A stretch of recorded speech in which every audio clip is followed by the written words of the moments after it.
The crime boss who never flinched at blood or bullets felt his world tilt when he saw bruises on a pregnant maid's wrist. But it wasn't just any woman hiding in his mansion. It was Alara Quinn, the fearless girl who defended him when he was nothing, now broken and running from a monster worse than any he'd ever faced. She didn't recognize him. She didn't know the boy she saved had become the most dangerous man in New York. But Ronan Vale remembered everything, and he was about to remind the world why mercy was never part of his vocabulary. If you want to see how far love and vengeance can push a man who answers to no one, stay until the end. Hit that like button and comment your city so I can see how far this story reaches. The rain came down in sheets that night, turning the windows of the Vale estate into rivers of fractured light. Ronan Vale stood in his study, a glass of bourbon untouched on the mahogany desk, his phone pressed to his ear as Marcus Sullivan delivered his weekly security report with the precision of a man who understood that wasted words could cost him his job, or worse. "Eastern Territory is locked down," Marcus said. "The Kozlov situation is handled. They won't be a problem anymore." Ronan's gaze drifted to the window. Lightning split the sky, illuminating the sprawling grounds that stretched into darkness beyond the manicured lawns and security gates. Somewhere out there, his world ran like clockwork. Money moved through legitimate businesses that barely concealed their true purpose. Debts were collected, territories were maintained, and enemies learned too late that crossing Ronan Vale meant crossing a line they'd never walk back from. "What about the shipment?" Ronan asked. "Cleared customs this morning, no complications." "Then why are you still talking?" Marcus hesitated. In the 7 years he'd worked for Ronan, he'd learned to read the silence between words, the temperature drop in a conversation that meant he was walking on ice that could crack at any moment. "There's one more thing. Nothing urgent, but you should know. We had to let go 3 of the night cleaning staff. Immigration status issues. We've brought in replacements through the usual agency." Ronan ended the call without responding. He set the phone down and finally reached for the bourbon, taking a slow sip as he processed information that should have meant nothing. Staff turnover was a routine matter, handled by people he paid specifically so he wouldn't have to think about things like who scrubbed his floors or changed his sheets. But something nagged at him, a detail out of place, a note that didn't harmonize with the rest of the symphony he conducted with such careful control. He walked through the east wing of the mansion, past oil paintings that cost more than most people earned in a lifetime, past antique furniture arranged by designers who understood that power wasn't just about having wealth, but displaying it with taste that separated old money from the nouveau riche trying desperately to buy class. The house was quiet at this hour, past midnight, when even his security team moved with the muted efficiency of ghosts. Ronan preferred it this way. He'd grown up in chaos, in cramped apartments where thin walls meant you heard every fight, every moment of desperation from the families packed together in buildings that smelled like mold and defeat. Now, silence was a luxury he'd earned through years of calculated violence and strategic ruthlessness. He rounded the corner toward the kitchen and stopped. A woman stood at the industrial sink, her back to him, scrubbing a pan with the methodical movements of someone lost in thought. She wore the standard gray uniform of the cleaning staff, her dark hair pulled back in a simple ponytail. From this angle, she was just another employee, another interchangeable person moving through his world without making an impression. Then she turned. For a moment, just a fraction of a second, Ronan's carefully constructed composure cracked, not visibly.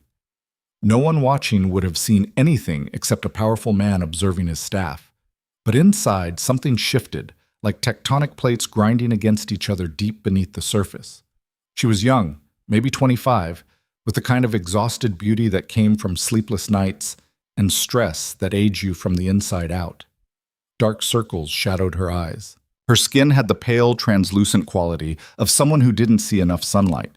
But it was her wrist that caught his attention, the bruises circling the delicate bone like a cruel bracelet, dark purple fading to sickly yellow at the edges.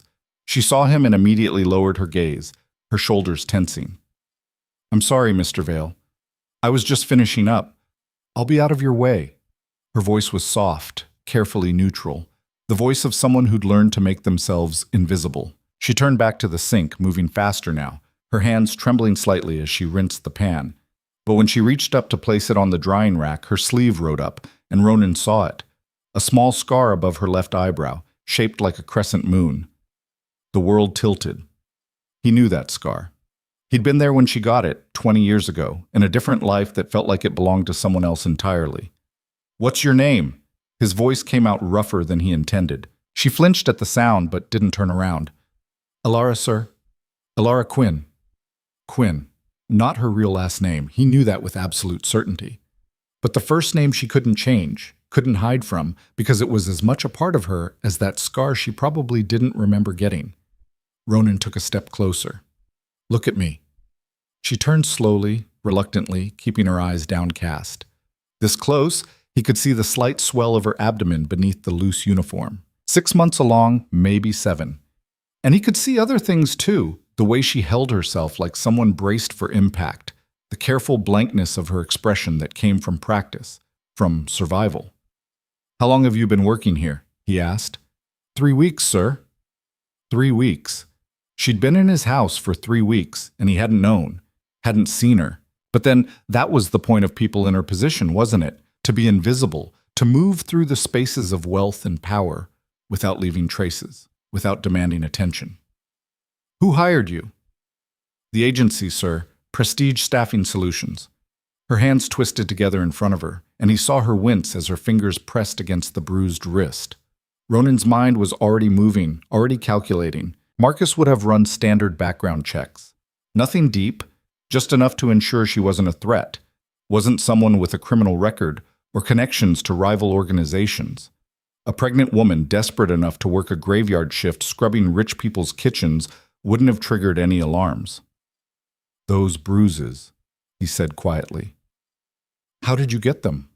Alara's whole body went rigid. "I'm clumsy, sir. I fell." Lies. He knew lies the way a shark knew blood in the water, instantly, instinctively, but he also knew when to push and when to circle, when direct confrontation would get him what he wanted, and when patience served him better. "Go home," he said. "Your shift is over." Relief and confusion warred on her face. "But I still have 2 hours." "I said go home." She nodded quickly, grabbing her coat from a hook near the service entrance. As she hurried past him, Ronan caught the faint scent of cheap soap, and underneath it, something he remembered from a lifetime ago. The particular smell of fear mixed with stubborn defiance. The scent of someone who'd learned that survival meant never letting them see you break.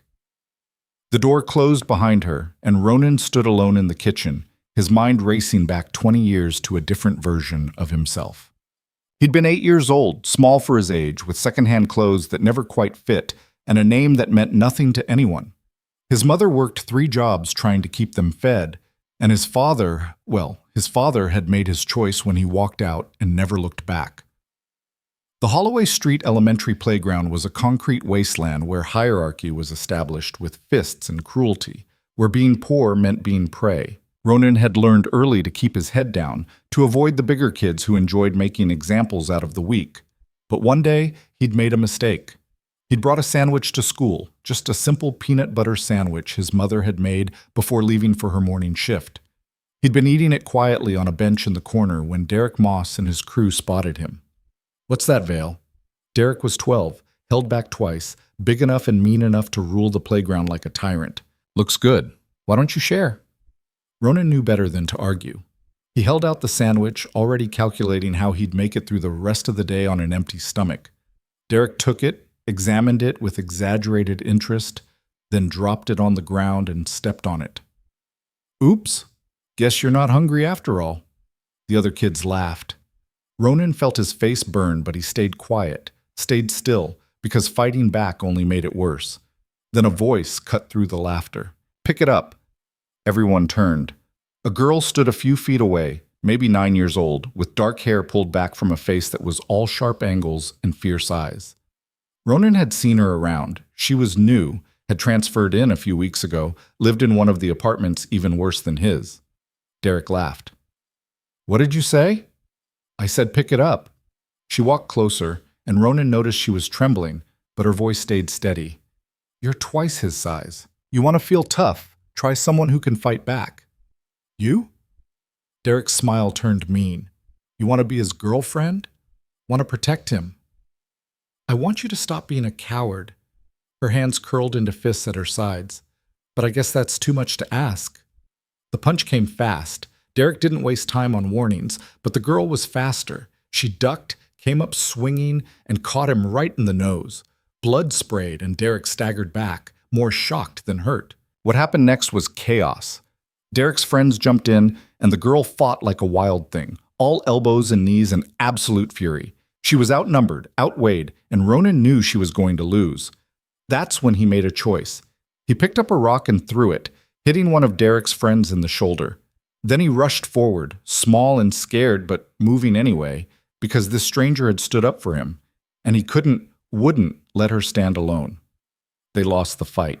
Of course they did, but they lost together, and when the teachers finally pulled everyone apart, when they sat in the principal's office with matching bloody noses, and the girl had a cut above her eyebrow that would leave a crescent-shaped scar, Ronan felt something he'd never felt before.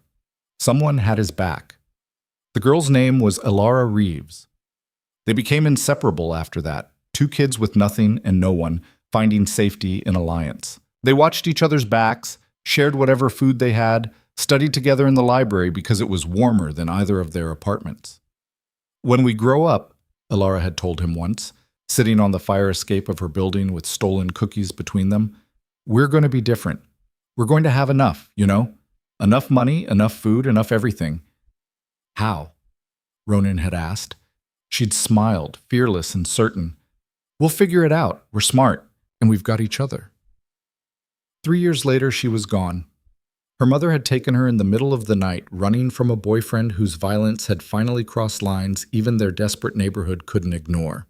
No goodbye, no forwarding address, just an empty apartment and a hole in Ronan's life that never quite closed. He'd looked for her.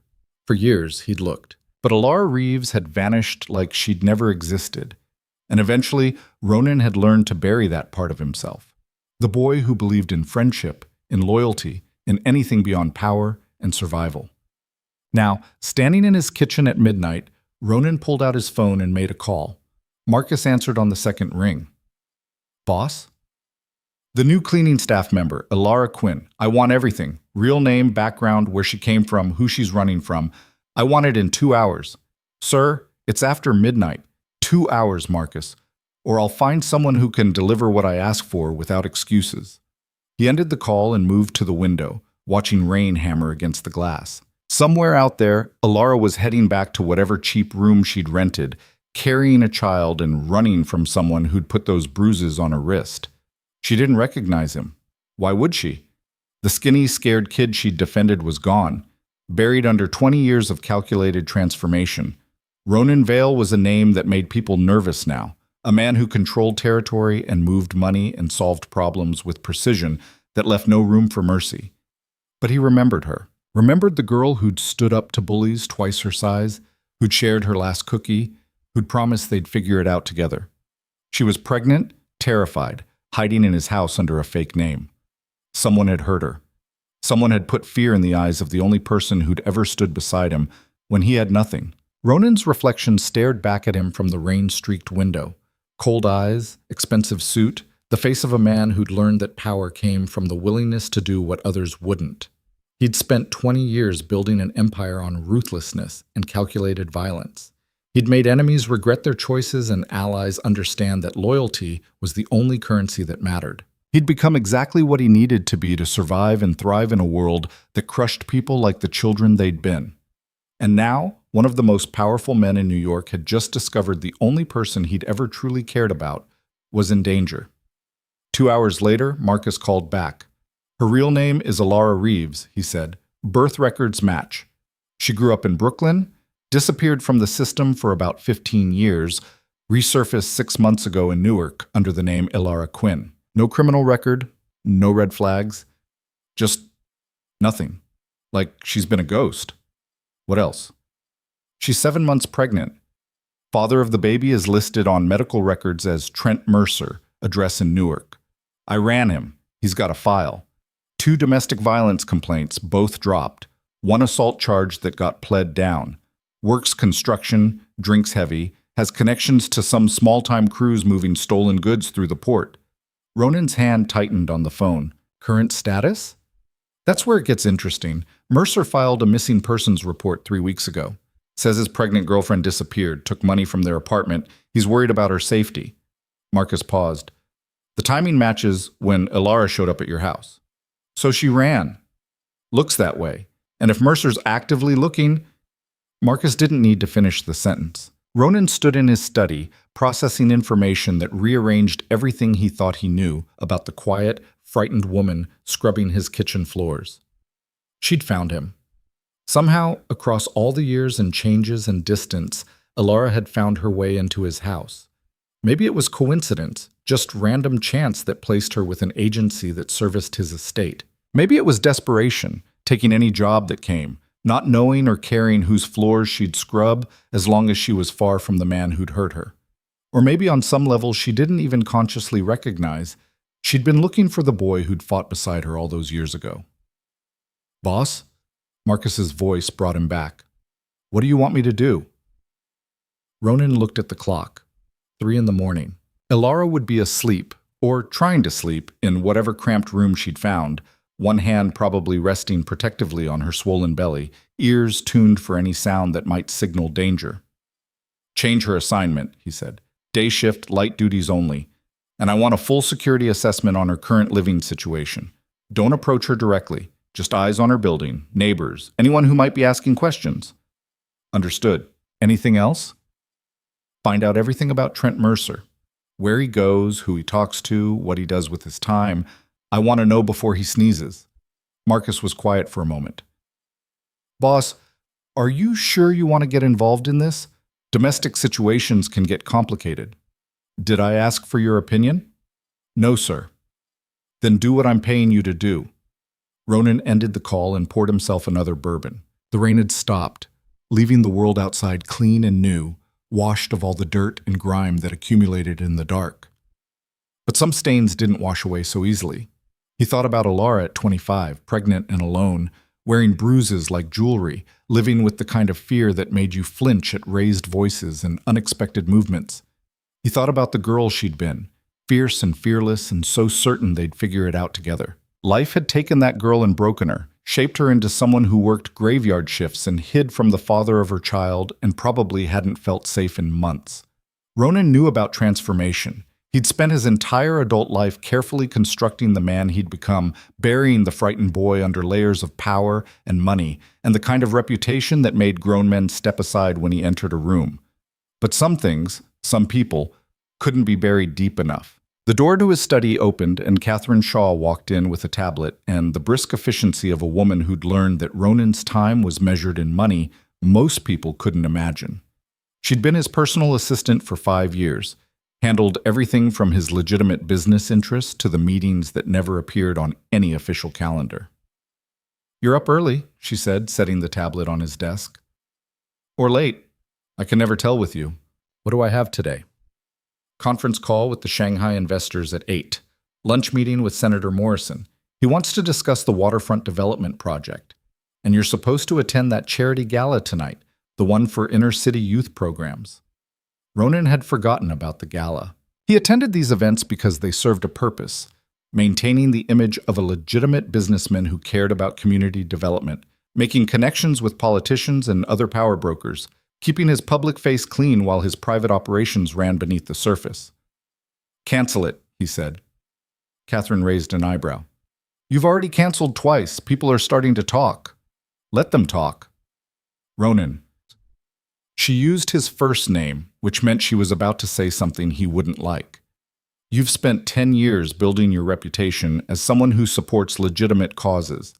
That's worth something. It's worth showing up to a party you don't want to attend." She was right, and he knew it. Public perception was a game he played better than most, understanding that power wasn't just about what you could do, but what people believed you might do. A crime boss was one thing, dangerous but predictable. A businessman with connections to both the underworld and the legitimate political structure was something else entirely, something more useful and more protected. "Fine," he said. "I'll go. 2 hours, then I'm leaving." Catherine smiled. "I'll have your tux ready." After she left, Ronan stood at the window and watched the sun rise over his estate. Somewhere in the city, Ilara was waking up, getting ready for a shift she didn't know had been changed, probably calculating how many more weeks she could work before the pregnancy made it impossible, how much money she needed to save before the baby came. She was planning her survival with the same careful strategy he used to plan his business moves. She just had fewer resources, fewer options, and an enemy who wouldn't stop looking until he found what he'd lost. But she had something else now, something she didn't even know about yet. She had him. And Ronan Vale took care of what belonged to him, even if the person in question didn't remember that she'd belonged to him first, back when they were just two scared kids who'd promised to figure it out together. He picked up his phone and made another call. "Dr. Yates?" A sleepy voice answered. "Do you have any idea what time it is?"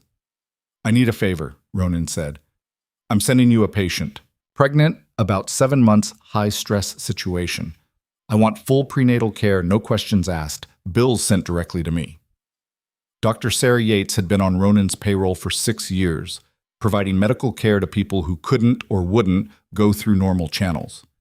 She was discreet, competent, and expensive enough that money bought her silence on matters that would make most doctors uncomfortable. "Who is she?" Dr. Yates asked. "Someone who needs help." "That's not an answer." "It's the only one you're getting. Can you do it or not?" He heard her sigh. "Send me her information. I'll make room in my schedule." The pieces were falling into place: security, medical care, a job that wouldn't exhaust her, protection she didn't know she needed yet. Ronan moved through his morning with mechanical efficiency, making calls, handling business, attending meetings where millions of dollars changed hands based on his decisions. But his mind kept circling back to a pregnant woman scrubbing floors at midnight, to bruises shaped like fingerprints, to a girl who'd thrown punches at bullies twice her size and promised they'd always have each other's backs. That afternoon, he returned to the estate early and found Marcus in the security office, surrounded by monitors showing every angle of the property. "Update," Ronan said. Marcus pulled up a file on his screen. "Alara's living in a studio apartment in a building off Riverside. The neighborhood's rough. 2 assaults in the past month, drug activity 3 blocks over. The building itself has minimal security, just a broken lock on the main entrance. She's on the 4th floor, no elevator." Ronan's jaw tightened. 4 flights of stairs, 7 months pregnant, in a building where broken locks meant anyone could walk in. "Keep watching," he said, "and get me the building owner's information." "Boss, if you're thinking about buying it," "I'm not thinking, I'm doing. Find out what it takes." Over the next week, Ronan moved pieces on a chessboard Alara didn't know existed. The building owner received an offer he'd be stupid to refuse, double market value for a property that was barely holding together.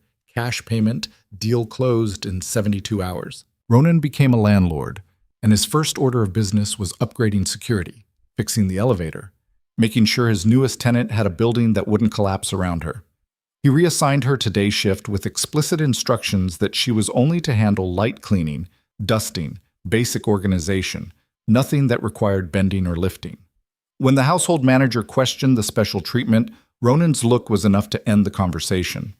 And through it all, he watched. He saw how Alara arrived exactly on time, never a minute late, how she worked with quiet efficiency and never complained. He saw how she ate lunch alone in the staff room, usually just a sandwich and fruit, reading library books she carried in a worn canvas bag.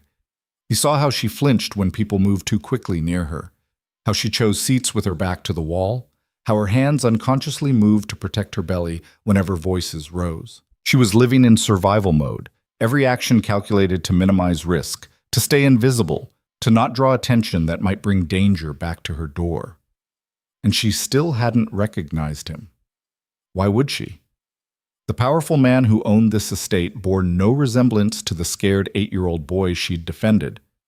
20 years and what felt like several lifetimes separated them now. His transformation complete, hers interrupted by circumstances that had taught her to hide instead of fight. But Ronan remembered everything. He remembered shared cookies on a fire escape, remembered promises made by children who believed they could outrun poverty and violence through sheer determination. He remembered the way she'd stood up to Derek Moss with blood on her face and absolute fury in her eyes. That girl was still in there somewhere, buried under layers of fear and exhaustion. And Ronan was going to make sure she survived long enough to find herself again, even if it meant going to war with the man who'd put those bruises on her wrist, even if it meant crossing lines he'd carefully maintained between his business and his personal life. Even if Alara never remembered that the boy she'd saved had grown up to become the most dangerous man in New York, and that he'd been waiting 20 years to return the favor. The shift change happened on a Tuesday morning, and Alara didn't question it because people in her position learned not to question good fortune that might evaporate if examined too closely. The household manager, a stern woman named Mrs. Chen, who ran the Vale estate with military precision, simply informed her that she'd been moved to day shift effective immediately, light duties only, and that her hourly rate would remain the same. Alara had nodded, murmured her thanks, and spent the entire bus ride home trying to figure out what she'd done wrong. Because in her experience, sudden changes meant someone had noticed you, and being noticed was dangerous. But as days passed and nothing terrible happened, no termination, no confrontation, just easier work during sunlit hours, she allowed herself to believe maybe this was just luck, the kind that came so rarely she'd almost forgotten it existed. She didn't know that Ronan watched her from his study window each morning, tracking her arrival with the same attention he gave to multi-million-dollar deals. She didn't know that every aspect of her employment had been carefully orchestrated, that the building she lived in now belonged to the man whose floors she cleaned, or that a security team shadowed her movements without ever letting her see them. She only knew that for the first time in months, she could sleep at night without working until her body ached, could eat lunch without feeling like she might collapse, could read her library books in natural light instead of the fluorescent glare of midnight. Small mercies, she thought, small pieces of grace in a life that had taught her to expect nothing but hardship. On Thursday afternoon, 2 weeks after the shift change, Alara was dusting the library, a massive room lined floor to ceiling with books that probably cost more than she'd earn in a lifetime, when Ronan walked in. She immediately stepped back, lowering her gaze. "I'm sorry, Mr. Vale. I'll come back later." "Stay." His voice was quiet but absolute, the kind of command that didn't require volume to enforce compliance. "I need to speak with you." Her heart kicked against her ribs. This was it then. Whatever temporary reprieve she'd been granted was over. She'd be fired, questioned, exposed. Her hands moved instinctively to her belly, a protective gesture she couldn't control. Ronan noticed. He noticed everything about her, the way she held herself like prey waiting for the predator to strike, the exhaustion that no amount of easier shifts could fully erase, the worn shoes she wore because better ones weren't in the budget. "Sit down," he said, gesturing to one of the leather chairs near the fireplace. "Sir, I shouldn't—" It wasn't a request. Alara sat perching on the edge of the chair like she might need to run at any moment. Ronan remained standing, and she was struck by how different he seemed in this space. Not just powerful, but present in a way that made the huge room feel smaller, the air feel thicker. "How are you feeling?" he asked. The question caught her off guard. Fine, sir. Thank you for asking." "You're 7 months pregnant, working a job that requires you to be on your feet for 8 hours. I doubt you're fine." He moved closer, and she resisted the urge to flinch. "When's the last time you saw a doctor?" Alara's mind raced. This was personal territory, dangerous ground. "I have an appointment scheduled at the clinic," she lied. The truth was she'd been rationing her savings, trying to make it stretch to cover rent and food and the minimum prenatal care, knowing that when the baby came, she'd need money for things she couldn't even afford to think about yet. Ronan pulled a card from his pocket and held it out. "Dr. Sarah Yates. She's expecting your call. Full prenatal care, everything you need. The bills come to me." Alara stared at the card like it might bite her. "I can't accept that." "Why not?" "Because I don't know what you want in return." The words came out sharper than she intended, edged with the kind of suspicion that came from experience, from knowing that nothing was ever truly free. Something flickered across Ronan's face, not anger, but something harder to define. "I want you and your baby to be healthy. That's all." Nobody does something like this for nothing. Alara's hands trembled, but she kept talking because silence felt more dangerous than honesty. "I'm nobody. I clean your house. Why would you care if I see a doctor or not?" Ronan was quiet for a long moment, studying her with an intensity that made her feel transparent, like he could see through all the lies and fake names and careful distance she'd built around herself. "You remind me of someone," he finally said. "Someone who helped me a long time ago when I had nothing." "I don't understand." "You don't need to understand. You just need to take care of yourself. He set the card on the table beside her chair. Dr. Yates is discreet. Whatever situation you're in, whatever you're running from, it stays confidential. But you need prenatal care, and you need it now. Alara looked at the card, then at Ronan, trying to reconcile the crime boss whose name people whispered with fear with this man who somehow knew she was running, who was offering help that felt too good to be real. The bruises on your wrist, Ronan said quietly. They're fading, but I've seen enough to know what they mean. Whoever put them there, he's not going to find you here. Her breath caught. How did you... Because I know what it looks like when someone's living in fear. He crouched down so they were eye level, and Alara finally looked directly at him. His eyes were gray, cold and clear as winter ice, but something in them reminded her of something, a memory she couldn't quite catch. I have resources, security, money, protection. And right now you need all of those things. I don't want to owe anyone, Alara whispered. Then don't think of it as debt. Think of it as someone paying forward a kindness they once received. She wanted to argue, wanted to maintain the independence she'd fought so hard to preserve. But she was tired, so desperately tired, and the baby moved inside her, a flutter of movement that reminded her this wasn't just about her anymore. She had someone else to protect, someone who deserved better than a mother too proud or too scared to accept help when it was offered. Okay, she said. I'll call her. Ronan stood, and for just a moment, his hand moved like he might touch her shoulder, offer some gesture of comfort. But he stopped himself, maintaining the distance between employer and employee, between the powerful and the powerless. There's something else, he said. Your apartment building. The security is inadequate. I'm having improvements made, new locks, cameras, better lighting, and the elevator is being repaired. Alara's eyes widened. You own my building? As of last week, consider it a coincidence. But there were no coincidences in Ronan Vale's world, and they both knew it. Everything he did was calculated, strategic, designed to achieve specific outcomes. The question was what outcome he was engineering now, and why she'd become part of his plans. I should get back to work, Alara said, standing carefully. The baby was getting big enough that sudden movements made her awkward, off balance. Take the rest of the day off, paid. Call Dr. Yates, make an appointment. Ronan walked to the door, then paused. And Alara, if anyone comes around asking questions about you, if anyone makes you uncomfortable, you tell me immediately. Understood? She nodded, not trusting her voice. After he left, Alara sat alone in the library, surrounded by books worth fortunes, holding a business card that represented medical care she desperately needed, trying to understand why a man like Ronan Vale would care about a pregnant maid with a fake name and a past she couldn't outrun. She didn't know that upstairs, Ronan was making another call. Marcus, I want eyes on Trent Mercer 24/7. If he so much as looks at a map of New York, I want to know about it. Boss, he's been quiet. No movement toward the city, no indication he knows where she is. Yet. Ronan's voice was ice. He doesn't know yet, but men like him don't let go easily. He'll come looking eventually, and when he does, I want to be ready. That evening, Alara called Dr. Yates from her apartment, still half convinced this was some elaborate mistake that would be corrected the moment she gave her name. But the receptionist was expecting her call, had an appointment available the next morning, and spoke with the kind of professional warmth that came from working with patients who had money and resources. The appointment itself was surreal.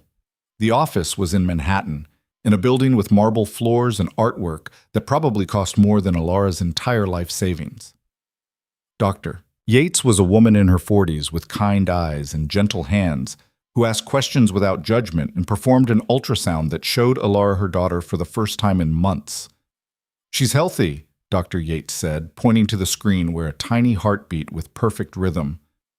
Strong heartbeat, good size, positioned well. You're doing better than you think. Alara couldn't speak past the lump in her throat. She'd been so afraid the stress had hurt her baby, afraid her inadequate diet and long work hours had caused damage she couldn't fix. But here was proof that despite everything, despite her failures and fear, this little girl was fighting to survive just like her mother. How are you feeling? Dr. Yates asked. Any pain, bleeding, unusual symptoms? Tired, Alara admitted, but I think that's normal. It is. But you're also under significant stress, and that's not good for either of you. Dr. Yates made notes in her chart. I'm going to recommend you start taking it easier. No heavy lifting, adequate rest, proper nutrition. I'm writing you a prescription for prenatal vitamins, and I want to see you back here in 2 weeks. I can't afford. Mr. Vale has already handled the financial arrangements. Your job is to take care of yourself and that baby. Let him worry about the bills. It should have felt wrong, accepting this level of help from a man she barely knew. But Alara was beyond pride, beyond the luxury of refusing assistance, because it came with questions she couldn't answer.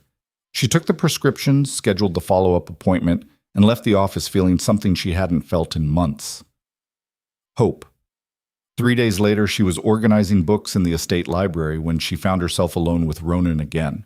This time she was ready, or thought she was, but he surprised her by asking a question she wasn't prepared for. The father of your baby. What's his name?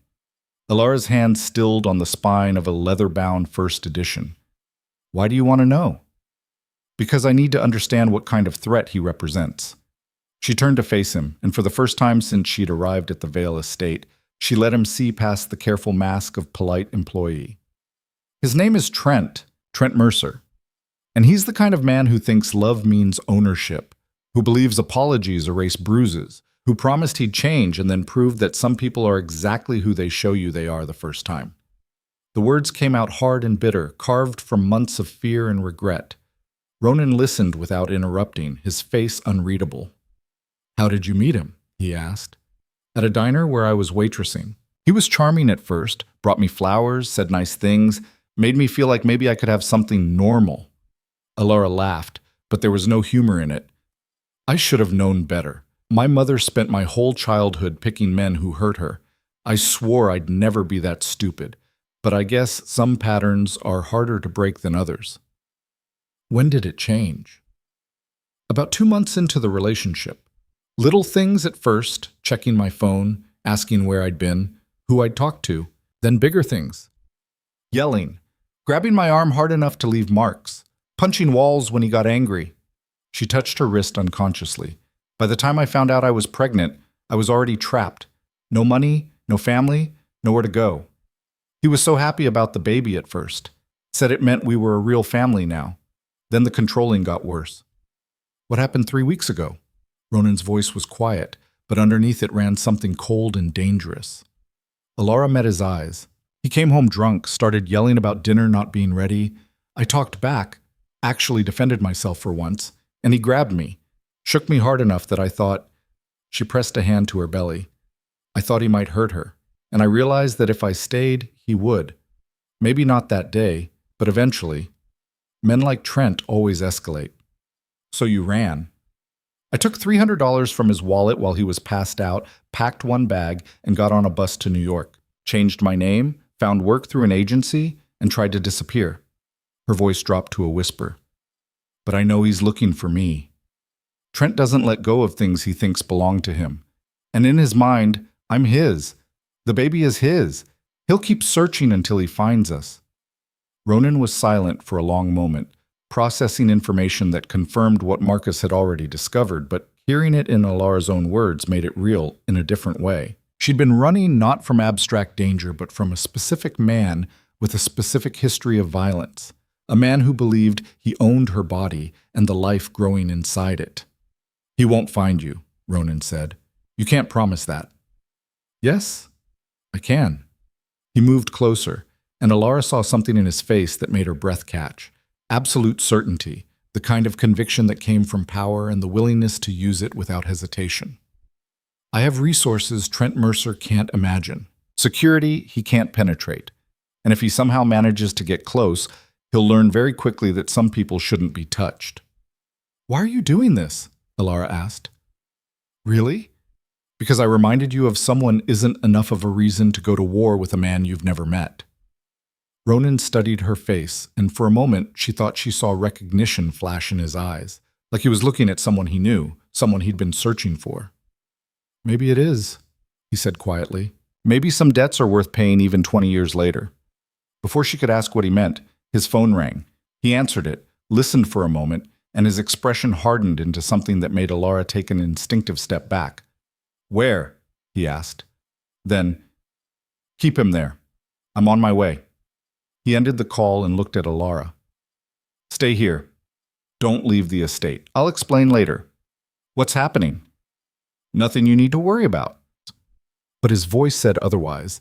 Said this was exactly something to worry about. Something dangerous enough that he was already moving toward the door with the kind of focused intensity that came before violence.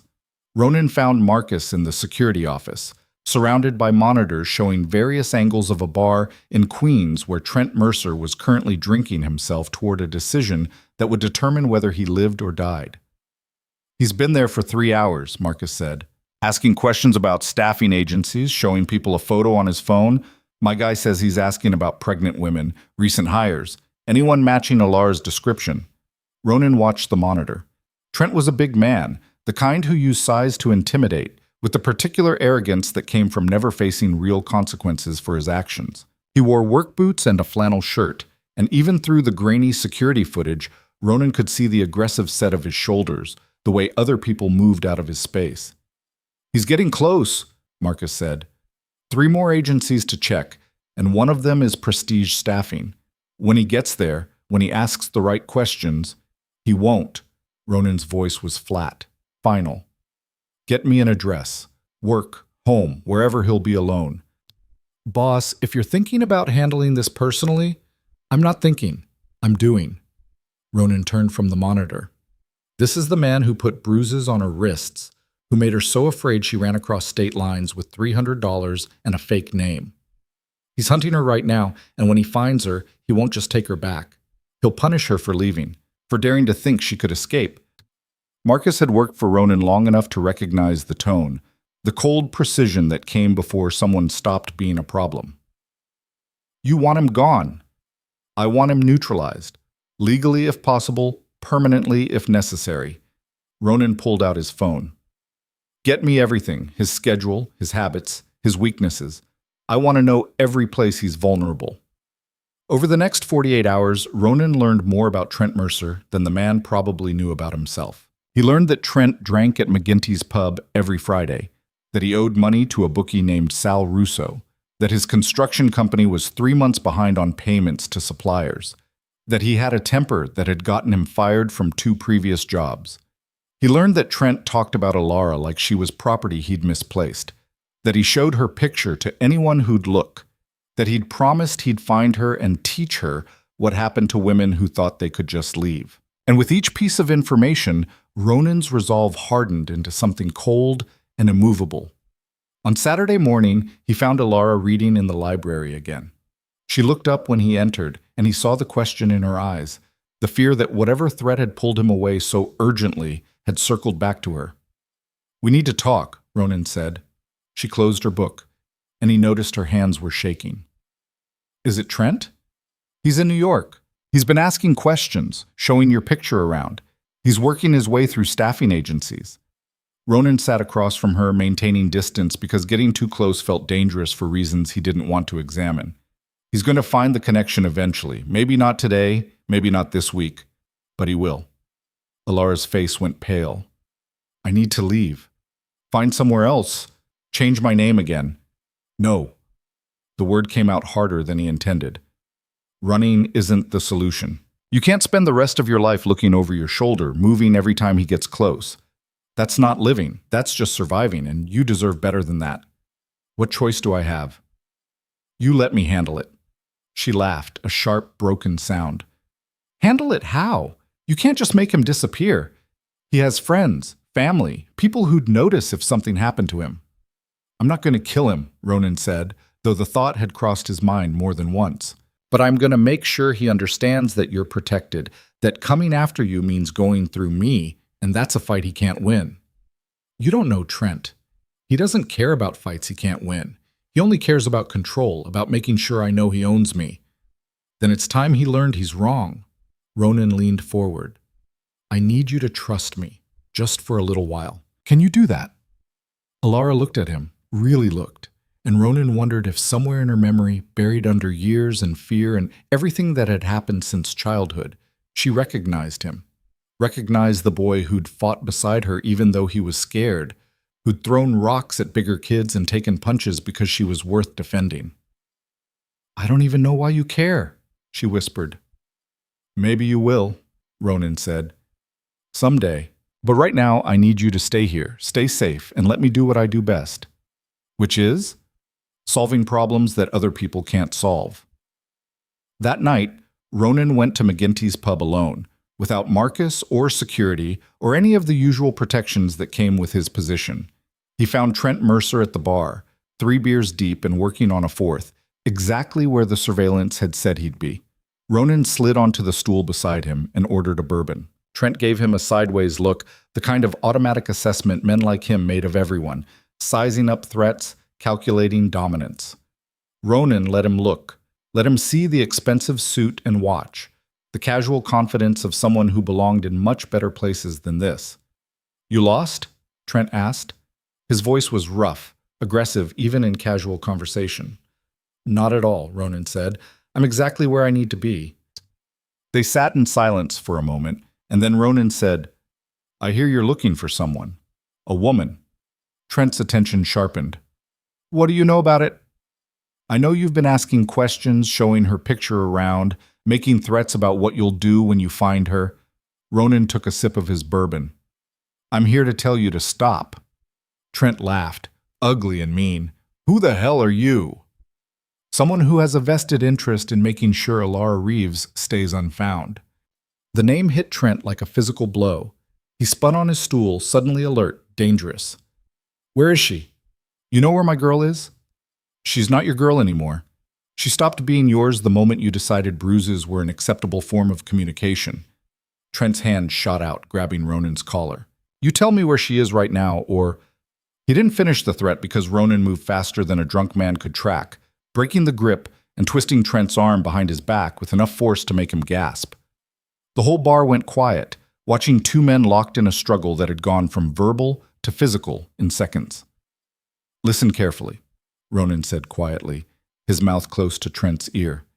"You're going to stop looking for Alara. You're going to forget you ever knew her. And you're going to hope I never have a reason to remember your name again." "Fuck you," Trent snarled. "That's my baby she's carrying. I have rights. You have nothing." Ronan released him with a shove. "You're a violent drunk who's 3 months behind on your business payments, who owes Sal Russo $12,000, who's one bad decision away from losing everything. I can make that happen. 1 phone call and your creditors all come due at once. 2 phone calls, and the police start looking into those domestic violence complaints that got dropped because you scared her into silence. 3 phone calls, and you disappear into problems you can't punch your way out of." Trent's face was red with rage and alcohol, but underneath it, Ronan saw the first flicker of fear. "You're threatening me? I'm promising you, stay away from Alara, stay away from that baby. Forget they exist, because if you don't, you'll learn that there are men in this world who make violence into an art form, and I'm one of them." Ronan stood, straightened his jacket, and dropped a $100 bill on the bar. For his drinks, and for his silence. He walked out while Trent was still processing what had happened, while the other patrons were still trying to decide if what they'd witnessed was worth remembering or better forgotten. Outside, Marcus was waiting with the car. "How'd it go?" he asked as Ronan slid into the back seat. "He knows I'm watching. Question is whether he's smart enough to back off or stupid enough to push." "And if he pushes?" Ronan looked out the window at the city streaming past, at the lights and shadows that hid 1,000 stories of people struggling to survive in a world that didn't care about their pain. "Then I stopped being nice," he said. Back at the estate, Alara couldn't sleep. She lay in her small apartment, one hand on her belly, feeling her daughter move and wondering what kind of future waited for them. She'd spent months running, hiding, trying to stay invisible. But Ronan Vale had seen her anyway, had looked past the fake name and the maid's uniform and decided she was worth protecting. She didn't understand why. Didn't understand what debt he thought he owed or who she'd reminded him of. But for the first time since she'd fled Newark with $300 and terror in her heart, she felt something that wasn't fear. She felt like maybe, just maybe, someone was finally on her side. And somewhere in the city, Trent Mercer sat in his empty apartment with a fresh bottle and a phone in his hand, trying to decide whether the man in the expensive suit had been bluffing or if he'd just been warned off by someone who actually could destroy him. He took a drink, looked at Alara's picture one more time, and felt rage and fear war inside him.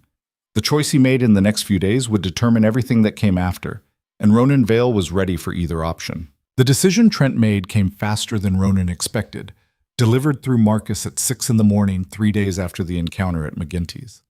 "He's hired a private investigator," Marcus said, his voice tight through the phone. "Guy named Eddie Rourke used to be NYPD until he got bounced for taking payoffs. He's asking the same questions Trent was, but he's smarter about it, more systematic."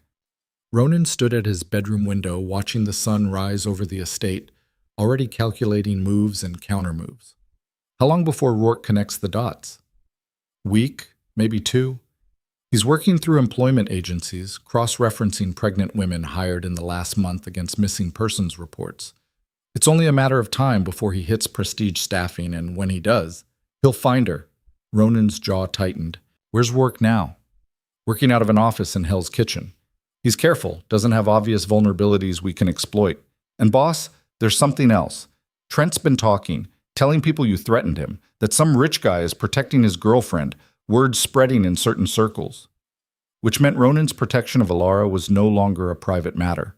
It was becoming known, talked about, analyzed by people who understood that powerful men didn't involve themselves in domestic disputes unless there was a reason that went deeper than casual charity.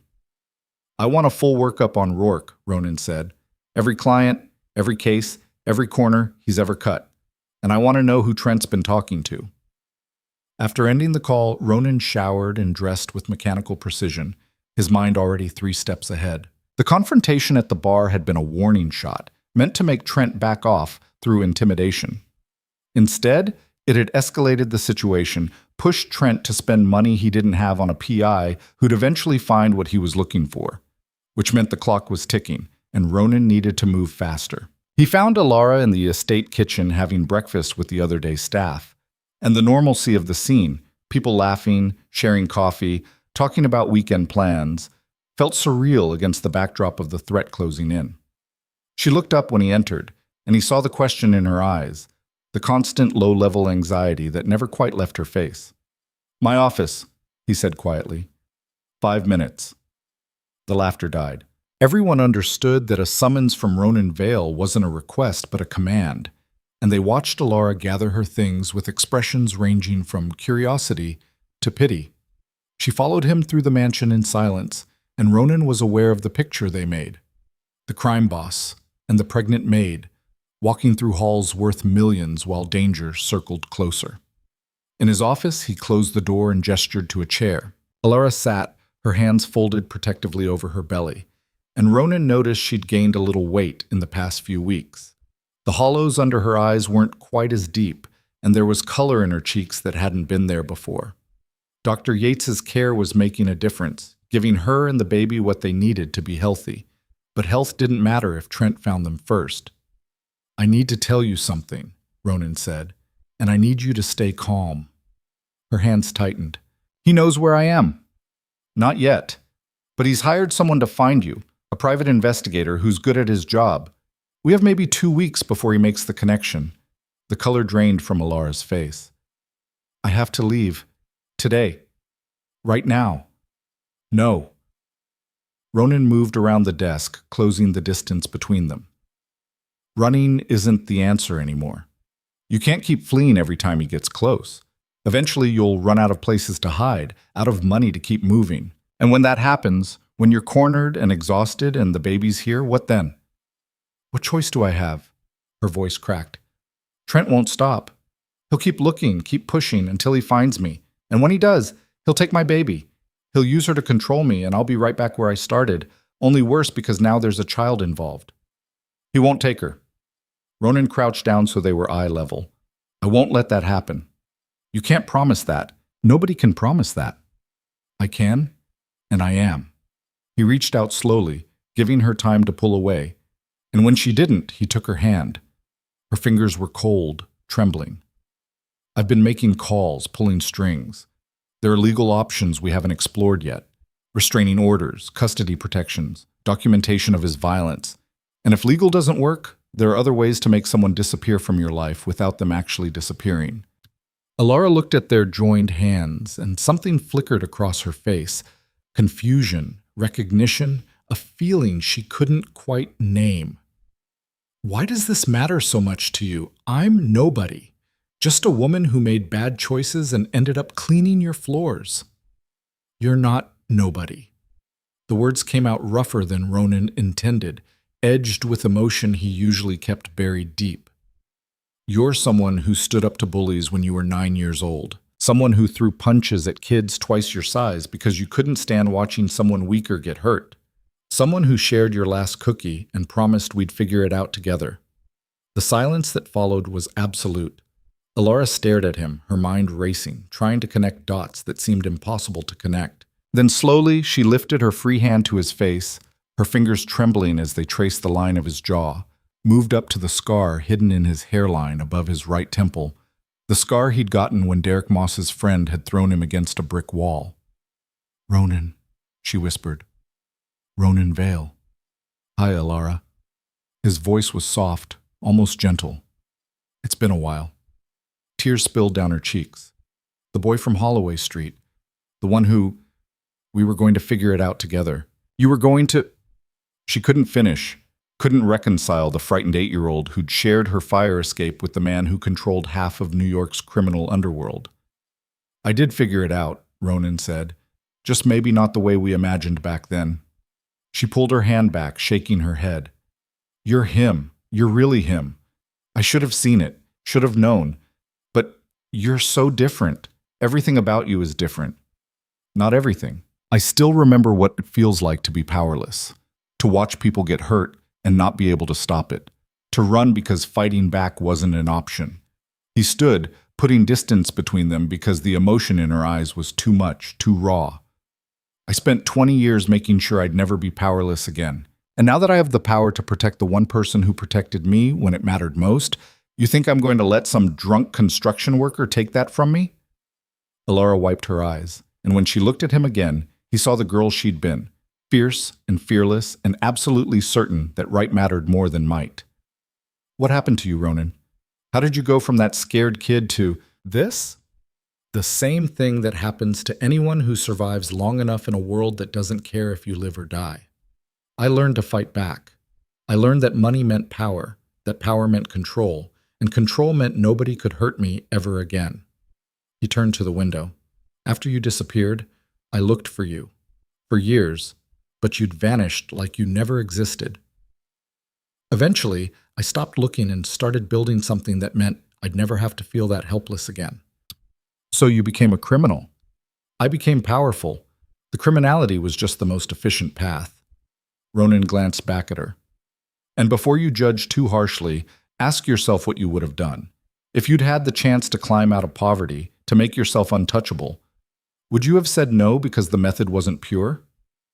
Alara was quiet for a long moment. "I don't know. Maybe I would have. Maybe that's why I ended up with Trent, working minimum wage jobs, and running from a man who thinks love means ownership, because I never learned how to fight the way you did. You fought differently. You fought by surviving, by leaving when staying would have killed you, by protecting your daughter even when it meant losing everything else." Ronan moved back to the desk. "That takes a different kind of strength, the kind I'm not sure I have anymore." She stood, one hand supporting her back, and crossed to where he stood. They were close now, close enough that Ronan could see the gold flecks in her brown eyes, could count the faint freckles across her nose that had survived into adulthood. "I remember the cookies," she said softly. "Chocolate chip. I stole them from my mother's stash, and we ate them on the fire escape and talked about how someday we'd have enough of everything. You said we'd figure it out together. We were kids. We didn't know how hard it would be, how the world would grind us down and reshape us into people we wouldn't recognize." Her hand moved to his arm, tentative but deliberate. "But we're not kids anymore. And maybe we can still figure it out, just in a different way than we imagined." Before Ronan could respond, his phone buzzed. He glanced at it and felt his blood turn to ice. "What?" Alara asked. "What is it?" "Marcus just sent surveillance footage." He pulled up the video, and they watched together as Eddie Rourke walked into Prestige Staffing Solutions, badge in hand, that particular confident stride of someone who knew he was about to get answers. "That's the investigator," Ronan said. He's there right now. Alara's breathing quickened. They'll tell him. The agency will have my employment records, the address I gave them, everything. The address you gave them is fake. I had it checked when we ran your background.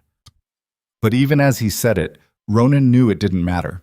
The agency would have other information, her physical description, her pregnancy, the date she was hired. It was enough for someone like Rourke to start connecting dots to figure out that the woman Trent was looking for was currently employed at the Vale estate. And once he had that information, once Trent knew where she was, all of Ronan's careful protection would be tested in ways he couldn't completely control. We need to move you, Ronan said, already planning.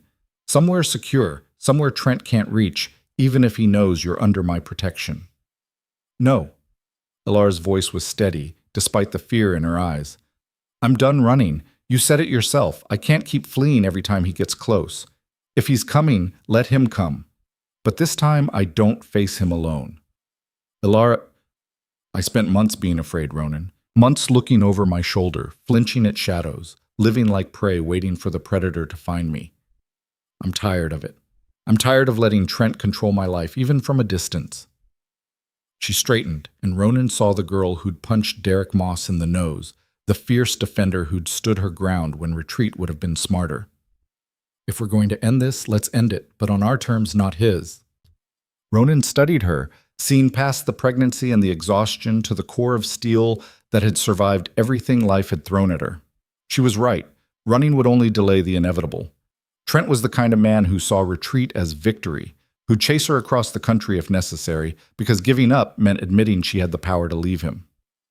All right, Ronan said, we do it your way, but we do it smart, and we do it with every advantage I can give you. Over the next 2 days, Ronan mobilized resources that would have seemed impossible to anyone who didn't understand how deep his connections ran. He contacted lawyers who specialized in domestic violence cases, who knew how to build documentation that would hold up in court. He hired a different private investigator to compile evidence of Trent's history. The dropped charges, the witnesses who'd been too afraid to testify, the pattern of violence that marked him as a threat, and he made calls to people who operated in shadows, who understood that sometimes problems needed to be solved through channels that never appeared in official records. Meanwhile, Alara met with lawyers in conference rooms that smelled like old money and new power, answering questions about her relationship with Trent, with a directness that surprised even her.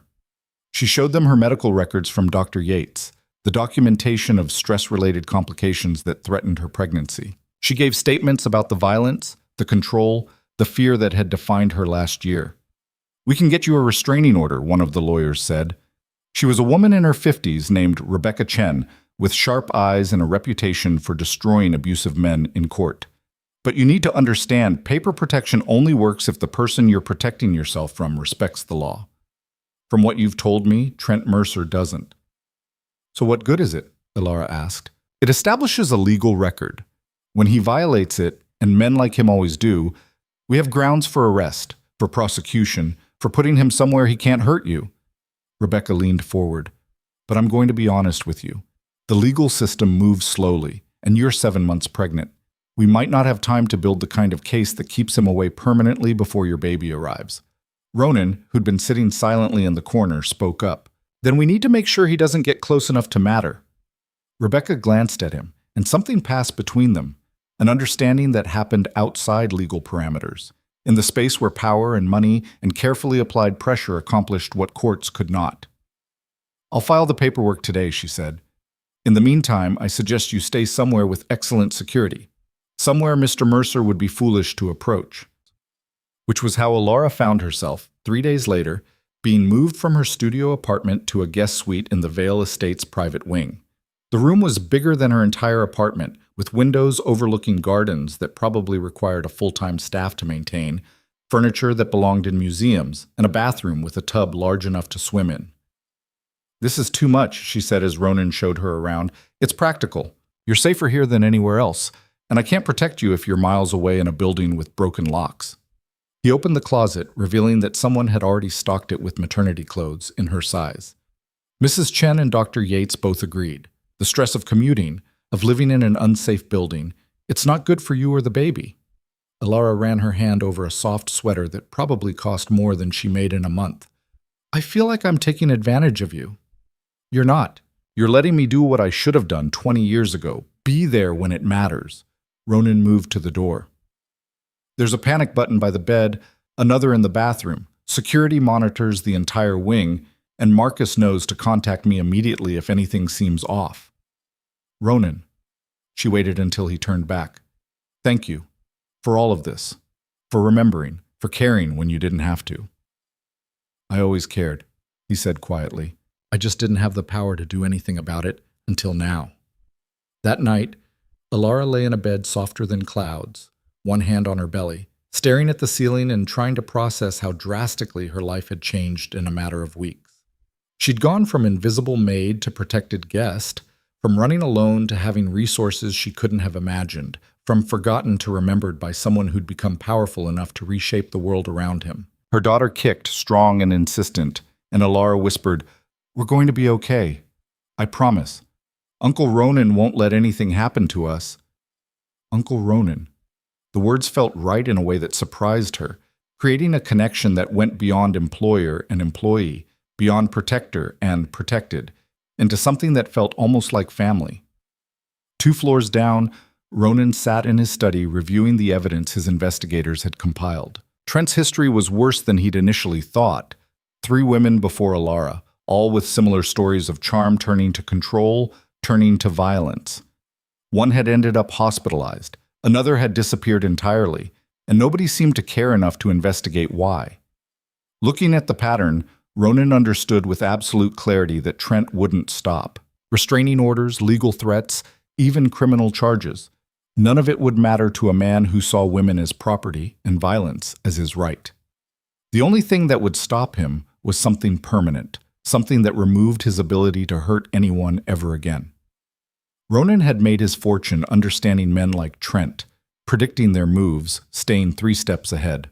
And right now, every instinct he'd developed told him that the confrontation was coming faster than any of them were ready for. His phone buzzed. Marcus. Rourke just filed his report with Trent. He knows Alara's at the estate. And boss, Trent's response wasn't what we expected. What did he do? He bought a gun. Glock 19, purchased legally this afternoon from a dealer in Newark. Then he booked a motel room in Queens, 2 miles from your estate. Ronan's hand tightened on the phone. He's coming. Looks that way. And boss, he's been drinking. Posts on social media, messages to friends. He's working himself up to something. Talking about his rights, about how nobody takes what belongs to him. How he's going to get his family back no matter what it takes. Which meant they were past the point of negotiation, past intimidation or legal maneuvering. Trent had made his choice, and it was the stupidest, most dangerous choice he could have made, coming to Ronan's territory, armed and angry, to take back a woman Ronan had claimed under his protection. It was suicide dressed up as determination. Increase security, Ronan said. I want men on every entrance, cameras watching every approach, and I want Alara's wing locked down tight. Nobody gets close without going through 3 layers of protection first. Already done.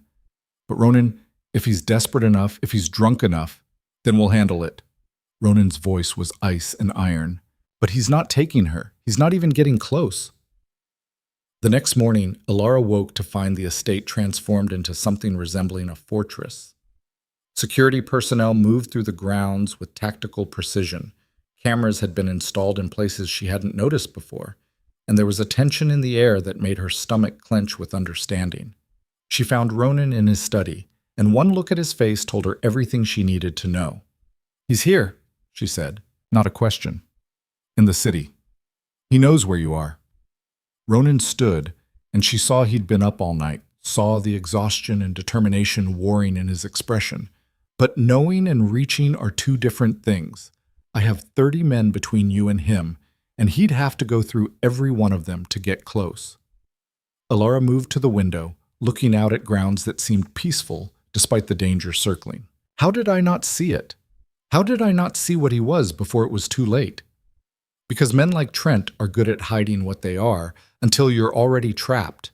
They know the right words, the right gestures, how to make you believe the violence is an exception instead of the rule. Ronan came to stand beside her. It's not your fault, It was never your fault. I should have left sooner. You left when you could. That's all anyone can do. He turned to face her. Elara, I need you to understand something. If Trent gets past my security, if he somehow makes it into this house, I will stop him, permanently, if necessary. And I need to know that you're okay with that. She met his eyes, seeing in them the boy who'd fought beside her, and the man who'd learned to fight with tools that boy could never have imagined. I don't want anyone to die because of me. This isn't about you. This is about a man who's made a career of hurting women and thinking there'd never be consequences. If he dies, it's because he chose to come to my home, armed and dangerous, threatening someone under my protection.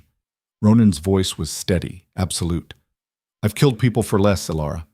I'll kill him without hesitation if it means keeping you and your baby safe.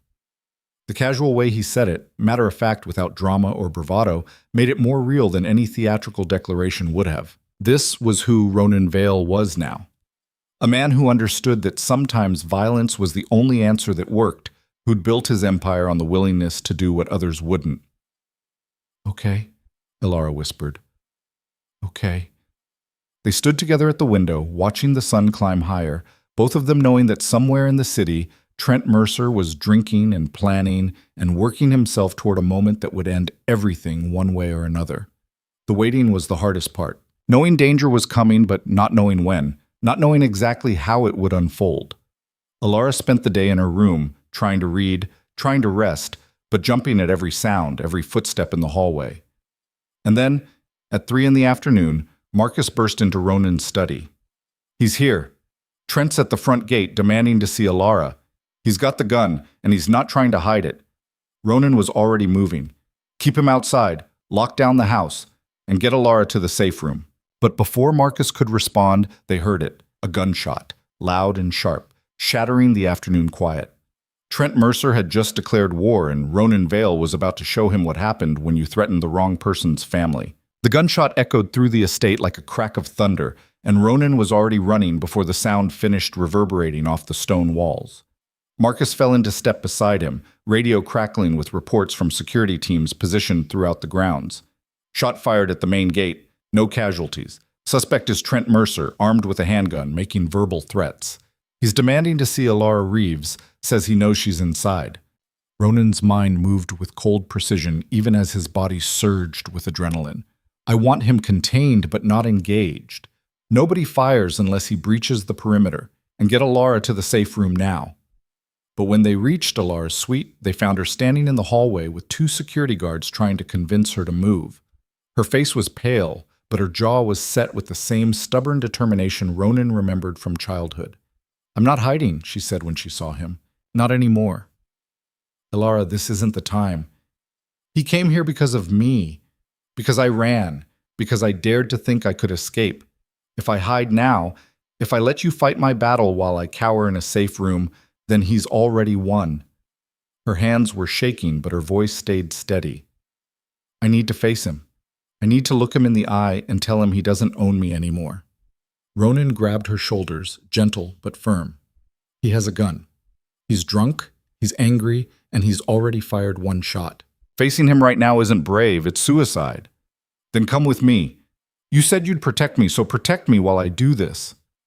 Elara's eyes blazed with something fierce and familiar. I spent a year letting him make me small, letting his violence shrink my world down to nothing but fear. I won't give him 1 more second of that power. Not 1. Marcus caught Ronan's eye, a silent question passing between them. This was tactically insane, putting the person they were trying to protect anywhere near the threat. But Ronan also understood what Elara needed. Not just safety, but agency, the chance to reclaim herself from the man who tried to break her. All right, Ronan said, but we do it my way. You stay behind me, you don't get close to him, and the second I say move, you move. Understood?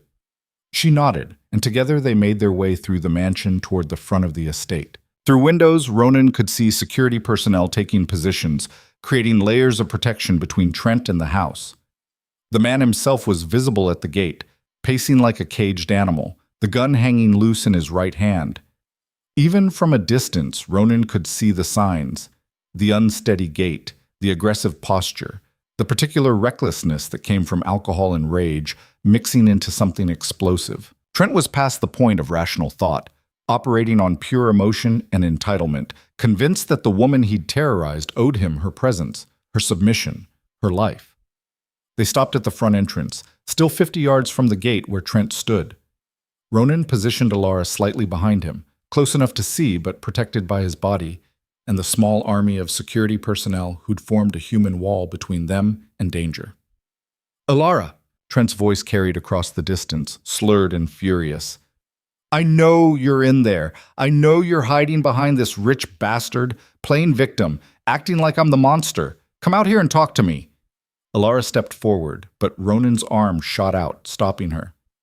"Not yet. Let him burn himself out first." "You think you can just leave?" Trent continued, working himself into a frenzy. "Take my kid, disappear, shack up with some crime boss like I'm just supposed to forget you exist? That baby is mine. You're mine, and I'm not leaving here without what belongs to me." Marcus spoke quietly into his radio. "Police are en route, ETA 8 minutes. But boss, he's getting more agitated. This could go bad fast." Ronan knew it. He'd seen men like this before. Men who'd backed themselves into corners and decided that if they couldn't have what they wanted, they'd destroy it rather than let someone else claim it.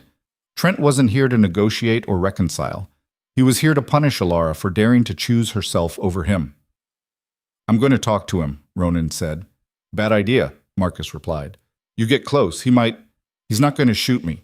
He wants Alara, and killing me doesn't get him that." Ronan looked at Alara. "Stay here. No matter what happens, you stay behind this line." Before she could argue, he walked forward with the casual confidence of someone who'd faced loaded guns before and survived. His security team moved with him, creating a protective formation, but Ronan waved them back. This conversation needed to happen between two men, one who thought violence made him powerful, and one who'd learned that real power came from knowing exactly when and how to use it. He stopped 10 feet from the gate, close enough to see the bloodshot eyes and trembling hands, the desperation poorly disguised as rage. "Mr. Mercer," Ronan said, his voice carrying clear and cold across the space between them. "You're trespassing on private property with a firearm. That's a felony. The police are already on their way. I'm giving you one chance to leave before this gets worse for you than it already is." Trent laughed, ugly and mean. "You think I care about cops? About your property? You stole my family. That's my girl in there, my baby she's carrying, and you think you can just keep them because you've got money and men with guns?" "I didn't steal anything. Alara made a choice to leave you. That's not theft. That's self-preservation." "She's confused. She's pregnant, emotional. She doesn't know what she wants." Trent raised the gun, not quite pointing it at Ronan, but making the threat clear. "I love her. I made mistakes. Yeah, but everyone does. She knows I'd never really hurt her." Ronan looked at the man in front of him and saw everything wrong with a world that let violence hide behind the word love, that let men like Trent convince themselves their abuse was passion, their control was care. "The bruises on her wrists say different," Ronan said quietly. "The medical records documenting stress complications from your violence say different. The fact that she ran across state lines with $300 rather than spend one more day with you says different. You don't know anything about us, about what we have. I know she's terrified of you. I know she flinches when people move too fast, that she couldn't sleep at night because she was always waiting for you to come through the door angry. I know you took someone bright and fierce and ground her down until she thought she deserved the way you treated her." Ronan's voice dropped, became something dangerous. "And I know that ends today." Trent's face flushed dark red. "Who the hell do you think you are? You think money makes you better than me? Makes you deserve her more? I think not hitting her makes me better than you. I think providing safety instead of fear makes me deserve her trust more than you ever did." Ronan took a step closer. "But this isn't about me or you. This is about a woman who decided she'd rather raise her child alone than stay with someone who hurt her, and you need to respect that choice." "Respect?" Trent spat the word like poison. "You want to talk about respect? I gave her everything. Roof over her head, food, protection. Protection from what? From you?" Ronan's laugh was cold. "You're not her protector, Mercer. You're her abuser, and the only thing she needs protection from is you." The words hit like physical blows, and Ronan saw Trent's face transform, rage overtaking whatever thin veneer of rationality he'd been clinging to. The gun came up, pointed directly at Ronan's chest. "Don't!" Marcus's voice carried from behind them, sharp and lethal. "You pull that trigger and you're dead before you hit the ground." Trent's eyes flickered to the security team, all armed, all trained, all waiting for the slightest justification to eliminate the threat he represented. But drunk men with guns and wounded pride rarely made smart choices. "I just want to talk to her," Trent said, and now his voice cracked, emotion bleeding through the anger. "Just let me talk to her. Let me explain. Let me make this right." "No." Alara's voice cut through the tension like a blade. Everyone turned to see her stepping forward despite Ronan's orders, moving past the security line with her hand protectively on her swollen belly. Ronan started toward her, but she shook her head, her eyes locked on Trent. "Alara, get back," Ronan said. "It's okay." She stopped beside him, and Ronan positioned himself between her and the gun still pointed in their direction. "I need to do this." She looked at Trent, really looked at him, seen past the fear he'd instilled to the pathetic reality underneath, a man so insecure in himself that he needed to control another person just to feel powerful. "You want to talk?" Alara said. "Fine. Here's what I have to say. I don't love you. I'm not confused or emotional or making a mistake. I'm clear-headed and certain, and I'm telling you that what we had wasn't love. It was control and fear and violence dressed up with apologies and promises you never kept." "Baby, please." Trent lowered the gun slightly, his face contorting with something that might have been genuine anguish if it wasn't mixed with so much entitlement. "I can change. I swear. Just come back. Give me another chance. I gave you chances, dozens of them. Every time you said sorry, every time you promised it wouldn't happen again, I believed you. I wanted to believe you because the alternative meant admitting I'd made a terrible mistake." Alara's voice grew stronger. "But you didn't change. You got worse. The control got tighter, the violence got more frequent, and I realized that if I stayed, you'd kill me. Maybe not intentionally, maybe just in one of your rages where you didn't mean to hit quite so hard. But I'd end up dead, and you'd probably convince yourself it was my fault for making you angry. I never meant to hurt you, but you did, over and over, and meaning to or not doesn't change the bruises, doesn't change the fear, doesn't change the fact that I spent a year walking on eggshells trying not to set you off." She touched her belly. "This baby deserves better than growing up watching her father hurt her mother. She deserves better than learning that love looks like violence. And I deserve better than spending the rest of my life afraid." Trent's hand tightened on the gun. "So that's it? You're just going to stay here with him? Let him raise my kid?" "This baby is mine," Alara said firmly. "Not yours. Mine. You gave up any claim to her the first time you put your hands on me in anger. And Ronan isn't trying to replace you. He's just making sure we're safe from you." "Safe?" Trent's voice rose. "You think you're safe with a criminal? With a man who kills people for a living? You're so scared of me, but you'll shack up with someone 10 times more dangerous?"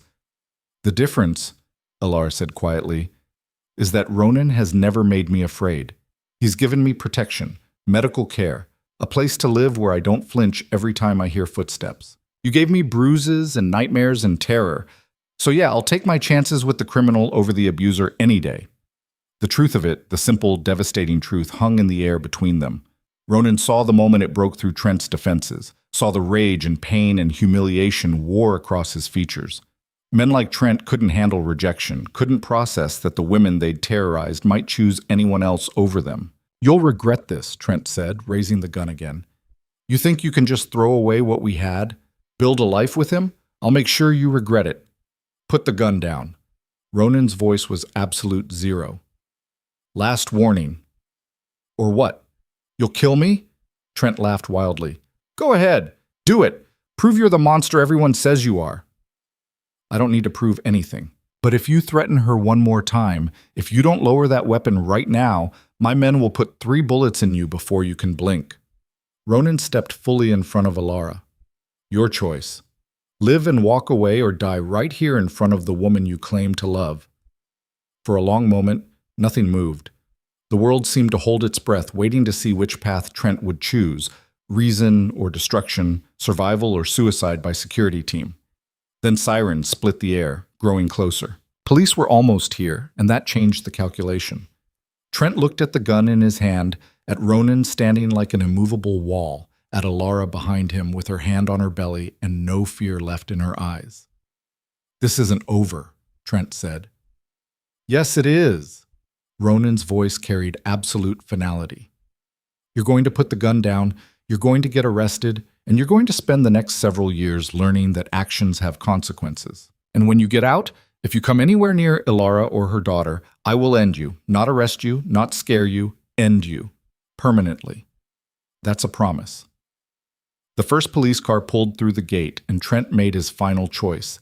He raised the gun not toward Ronan or Alara, but toward the sky, firing twice more before dropping the weapon and falling to his knees with his hands behind his head. The next several minutes were chaos. Police swarming, weapons drawn, Trent being handcuffed and read his rights while he screamed about his baby. His rights, the injustice of it all. Officers took statements from security personnel while Marcus handled the political side, making calls to ensure the right people knew this was a domestic situation resolved without civilian casualties.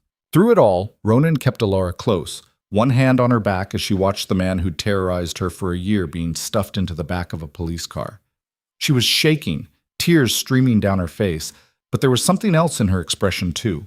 Relief, vindication, the beginning of freedom. "It's done," Ronan said quietly. "He can't hurt you anymore." But even as he said it, Alara gasped and doubled over, her hand flying to her belly. Ronan caught her before she fell, alarm spiking through him. "What's wrong? Are you hurt? Did he—" "The baby," Alara gasped. "Something's wrong. I think—" Another contraction hit, stronger than the first, and she cried out in pain.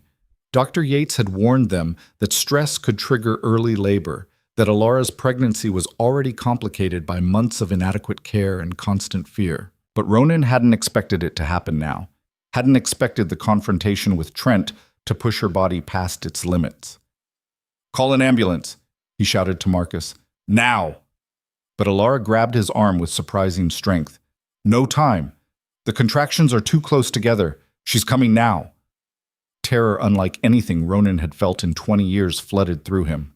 He'd faced down armed men, negotiated with killers, built an empire through calculated risk. But none of that prepared him for this moment, for the woman he'd loved since childhood going into premature labor on his front steps because he'd let her face the monster who'd hurt her. "I'm here," he said, scooping her into his arms. "I've got you. You're going to be okay." The ambulance arrived in 8 minutes that felt like hours. Paramedics loaded Alara onto a stretcher while she gripped Ronan's hand hard enough to leave marks, her face contorted with pain and fear. "Stay with me," she begged. "Please don't leave me alone." "I'm not going anywhere." Ronan climbed into the ambulance beside her, ignoring the paramedics' protest about space. "I'll be right here the whole time." As the ambulance raced toward the hospital with sirens screaming, Alara fought through contractions that came harder and faster than they should have, her body trying to deliver a baby 3 weeks too early. The paramedics worked around Ronan, monitoring vitals, preparing equipment, their faces professionally calm but their eyes telegraphing concern. "How far apart are the contractions?" one asked. 2 minutes, the other replied. "Blood pressure's elevated, heart rate at 140. We need to get her to L&D immediately." Alara looked up at Ronan with eyes full of fear. "What if she's not ready? What if the stress hurt her? What if—" "She's strong," Ronan said, brushing sweat-dampened hair from her forehead. "Just like her mother. She's going to fight her way into this world the same way you've been fighting, fierce and brave and absolutely refusing to give up." "I'm scared." "I know, but you're not alone, not anymore." He squeezed her hand. "Remember what you told me when we were kids? That we'd figure it out together? We're still figuring it out. You're just going to have to hold on a little longer." The hospital appeared through the ambulance windows, and suddenly they were moving again, rushed through emergency entrance, down corridors that blurred together, into a delivery room where Dr. Yates was already waiting in scrubs. 7 months and 2 weeks, she said, quickly reviewing the chart a nurse handed her. "Premature but viable. Let's get her stable and see where we are." What followed was hours of controlled chaos. Alara's labor progressed too fast for comfort, but not quite fast enough to justify emergency intervention. She was caught in that terrible in-between space, her body working to deliver a baby that wasn't quite ready, fighting through pain that seemed endless. And through it all, Ronan stayed beside her. He let her squeeze his hand until he lost feeling in his fingers, wiped her face with cool cloths, spoke quietly to her when the pain got so bad she forgot to breathe. He'd never felt more powerless than in those hours, watching her suffer and being able to do nothing but be present, be steady, be the anchor she needed. "I can't do this," Alara gasped during a particularly brutal contraction. "It's too much. I can't." "Yes, you can." Ronan leaned close so she could hear him over the beeping monitors and medical instructions. "You survived, Trent. You survived running alone and being afraid and starting over with nothing. You can survive this. You're the strongest person I've ever known. That girl you remember, the one who fought bullies, she's gone. I'm not her anymore." "You are. You're exactly her, just older and wiser and even fiercer than you were at 9. You punched Derek Moss in the face, remember? This is just another fight, and you've never lost one that mattered." Alara laughed through tears and pain. "You remember that? I remember everything about you. Every moment, every word, every promise we made. And I'm going to make sure your daughter knows her mother is the bravest person who ever lived." Another contraction hit, and Dr. Yates moved into position. "Okay, Alara, this is it. Next contraction, you're going to push. Are you ready?" She looked at Ronan with exhaustion and determination in equal measure. "Don't leave." "Never." He kissed her forehead. "I'm here. I'm not going anywhere." The delivery was fast once it started. 3 pushes, 10 minutes of effort that felt eternal, and then a sound that stopped Ronan's heart before restarting it with new purpose. A baby's cry, thin and reedy but strong, filled the room.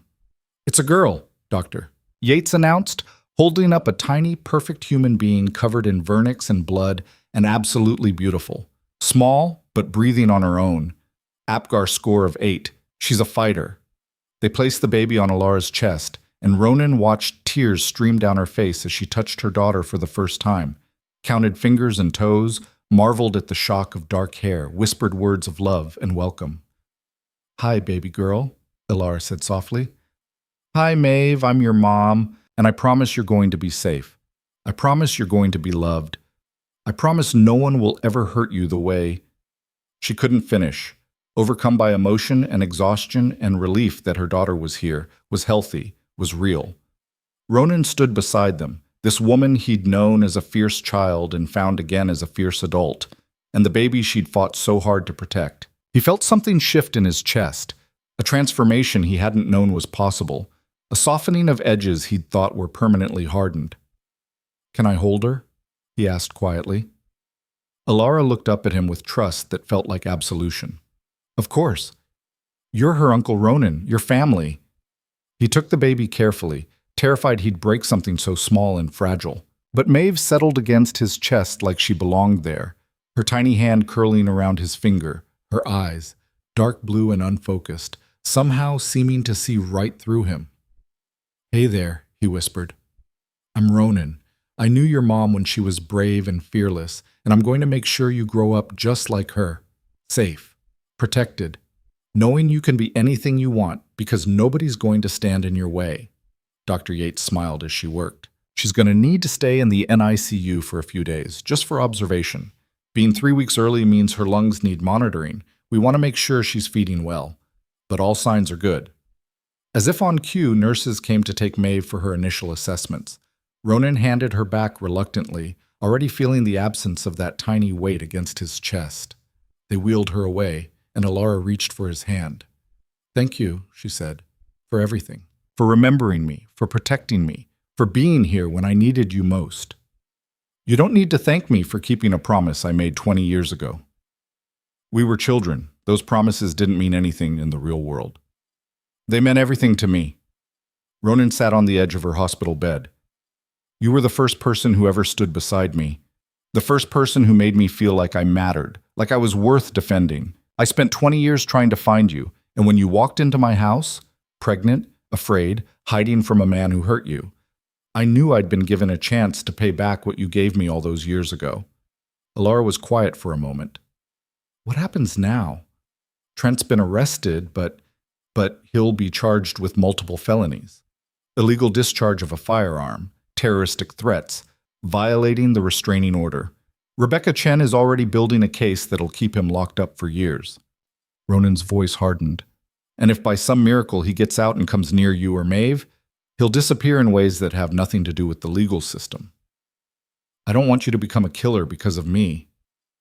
I've been a lot of things for a lot of reasons. If protecting you makes me one more thing, I'll live with that. He touched her face gently. You and Maeve are safe now. That's all that matters. Exhaustion was pulling Alara under, the adrenaline finally fading and leaving only the bone-deep weariness of a woman who'd just given birth after the most stressful day of her life. Her eyes drifted closed. Stay, she murmured. I'm not going anywhere, Ronan promised. And he didn't. While Alara slept and Maeve was monitored in the NICU and the rest of the world kept spinning, Ronan Vale sat in a hospital chair and watched over the two people who'd somehow become his entire world in the span of a few weeks. Outside, Marcus handled the aftermath, coordinating with police, ensuring the media didn't turn this into a circus, making sure every legal protection available was put in place to keep Trent Mercer away permanently. But inside that hospital room, there was only peace, hard-won and precious, built from childhood loyalty and adult protection, from promises kept across decades and violence met with greater force. Ronan looked at Alara sleeping, at the monitors showing Maeve's strong heartbeat in another room, and felt something he hadn't felt in 20 years. Hope. Not for himself, but for them, for the future they could build now that the shadow of Trent Mercer had been removed. A future where Alara could rebuild the fierce, fearless parts of herself that abuse had tried to destroy. Where Maeve could grow up knowing she was wanted, protected, loved beyond measure. And where Ronan could finally understand that the power he'd spent 2 decades accumulating meant nothing compared to the power of being there when it mattered most. The boy who'd thrown rocks at bullies had grown into a man who could move mountains. But in the end, it was still about the same thing it had always been, standing beside someone who needed him and refusing to let them face their battles alone. Maeve spent 5 days in the NICU, and Ronan spent 5 days learning what it meant to care about something more fragile than any empire he'd built. He watched through glass as nurses monitored her breathing, adjusted feeding tubes, checked vitals with practiced efficiency. Each beep of the monitors, each slight change in her oxygen levels sent his heart racing in ways that facing armed enemies never had. Alara recovered in a private room 2 floors up, and Ronan split his time between mother and daughter, bringing updates, sitting in silence when words felt inadequate, simply being present in a way he'd never allowed himself to be for anyone else. On the 3rd day, Rebecca Chen arrived with documents that would change everything. Trent Mercer has been formally charged, she said, spreading papers across the small table in Alara's room. Illegal discharge of a firearm, criminal threatening, violating a restraining order, and based on testimony from his ex-girlfriends who finally agreed to come forward, multiple counts of domestic assault from previous relationships. Alara's hands trembled as she looked at the paperwork. How long? The DA is pushing for 8 to 12 years. With his record, the witnesses willing to testify, and the fact that he fired a weapon on private property while making threats, the judge isn't going to be sympathetic. Rebecca's expression softened. He won't be getting near you or Maeve for a very long time, and I've filed for emergency custody and a permanent order of protection. He has no legal claim to your daughter. The relief that washed over Alara's face was so profound it hurt to witness. He can't take her? Even when he gets out? He'd have to prove he's rehabilitated, go through supervised visits, convince a judge that he's no longer a threat. Given his history and the severity of the charges, that's nearly impossible. Rebecca glanced at Ronan. And if he ever does get released and violates the protection order, well, I imagine Mr. Vale has contingency plans for that scenario. Ronan's silence was answer enough. After Rebecca left, Alara sat in her hospital bed staring at the papers that represented her freedom. It's really over. He's really gone. He's gone, Ronan confirmed. And even if the legal system fails, which it won't, I've made arrangements. Trent Mercer will never hurt you again. That's not a hope or a wish. That's a guarantee. I don't know how to feel. I should be happy, relieved, but mostly I just feel... She trailed off, searching for words. Empty? Ronan suggested. Like you've been carrying something heavy for so long that you don't know what to do with yourself now that it's gone. Yes, exactly that. She looked at him with renewed understanding. "You've felt this before. Different circumstances, but yeah. When you finally escape something that's defined you for years, there's a void where the survival instinct used to be. You have to learn how to live instead of just survive, and that's harder than it sounds." Elara was quiet for a moment, then asked the question that had been hovering between them since the night at the gate. "What happens to us now? To me and Maeve? We can't stay at your estate forever. We can't keep accepting your help without—" "Why not?" "Because I need to stand on my own. I need to build a life that's mine, not dependent on someone else's protection or charity." She met his eyes. "I'm grateful, Ronan, more than I can ever express. But I can't go from being controlled by Trent to being dependent on you. I need to know I can do this by myself." Ronan had been expecting this conversation, had known it was coming from the moment Maeve was born. Elara wasn't the kind of person who'd trade one form of dependence for another, even when the new situation was built on care instead of control. "I understand," he said, "but hear me out before you make any decisions." He pulled his chair closer to her bed, choosing his words carefully.